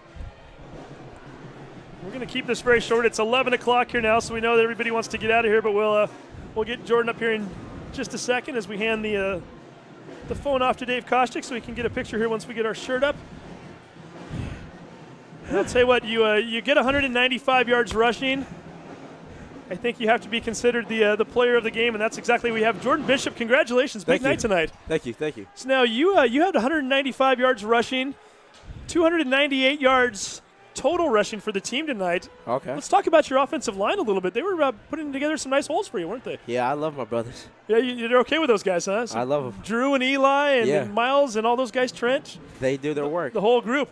You did create a lot of that on your own, though. I'm noticing that spin move was working for you a little bit, as well as some of the cuts. Talk to us a little bit about your running style. Really, I'm a power forward. I just like running hard, but I use cuts every now and then. I'm not really too good at them, but they work every now and then. If you're not too good, I wish we were all that bad, right? Because you look pretty good out there at times. Notice the second half seemed to be a little bit tougher. Did Meadowdale make a few adjustments that you guys were a little bit surprised at? Yeah, they capitalized on our lead, but I mean, at the same time, we had to capitalize in ourselves because it was just we got too confident, but we needed to be humble, and then we came together as a team, as we took a timeout and we became humble again, saying that this is the game that we need. So you guys stepped into that huddle there after you held them on 4th down. You were up by 6 at the time. You needed a big drive, and you ended up marching right down the field. Did you guys talk about that a lot in the huddle? I mean, was there a lot of discussion that, hey, we need a big drive right now? Really, it was more like just run down the clock and make the game go away. It was like we weren't really aiming for a touchdown. We were just aiming to get down to the 10-yard line, opposite field. But the fact that you did both, it wasn't bad, right? It wasn't bad at all. You'll take it. So 2-0, and you got Shorewood next week. Hey, you are the Adrenaline fundraising player of the game. Let's get a picture of this real quick here for you so we can put this up online. There we go. So 195 yards rushing and a victory. You got Shorewood next week. Let's go see if you guys can be 3-0, huh? Yes, sir. All right, Jordan Bishop, the player of the game. We'll let you get down there and celebrate with your teammates. Thank you. Congratulations. We'll get you your helmet back there, and we'll let you go and take off there. So I'll grab those from you. Go enjoy this one, Jordan. Thank you. All right, take care. So we'll keep this very short because Angelo Camo wants to go home, right? It's 11 o'clock. So again, let's make sure that we do one more thing here first. We would thank all of our folks who helped. So we got, come on over here, guys. We got Sarah, Hannah, Anna, Evan, Josh, and Josh helping us out tonight. So these guys are the ones that help. We got a Josh here. Come on over here. Got to get you guys on camera there.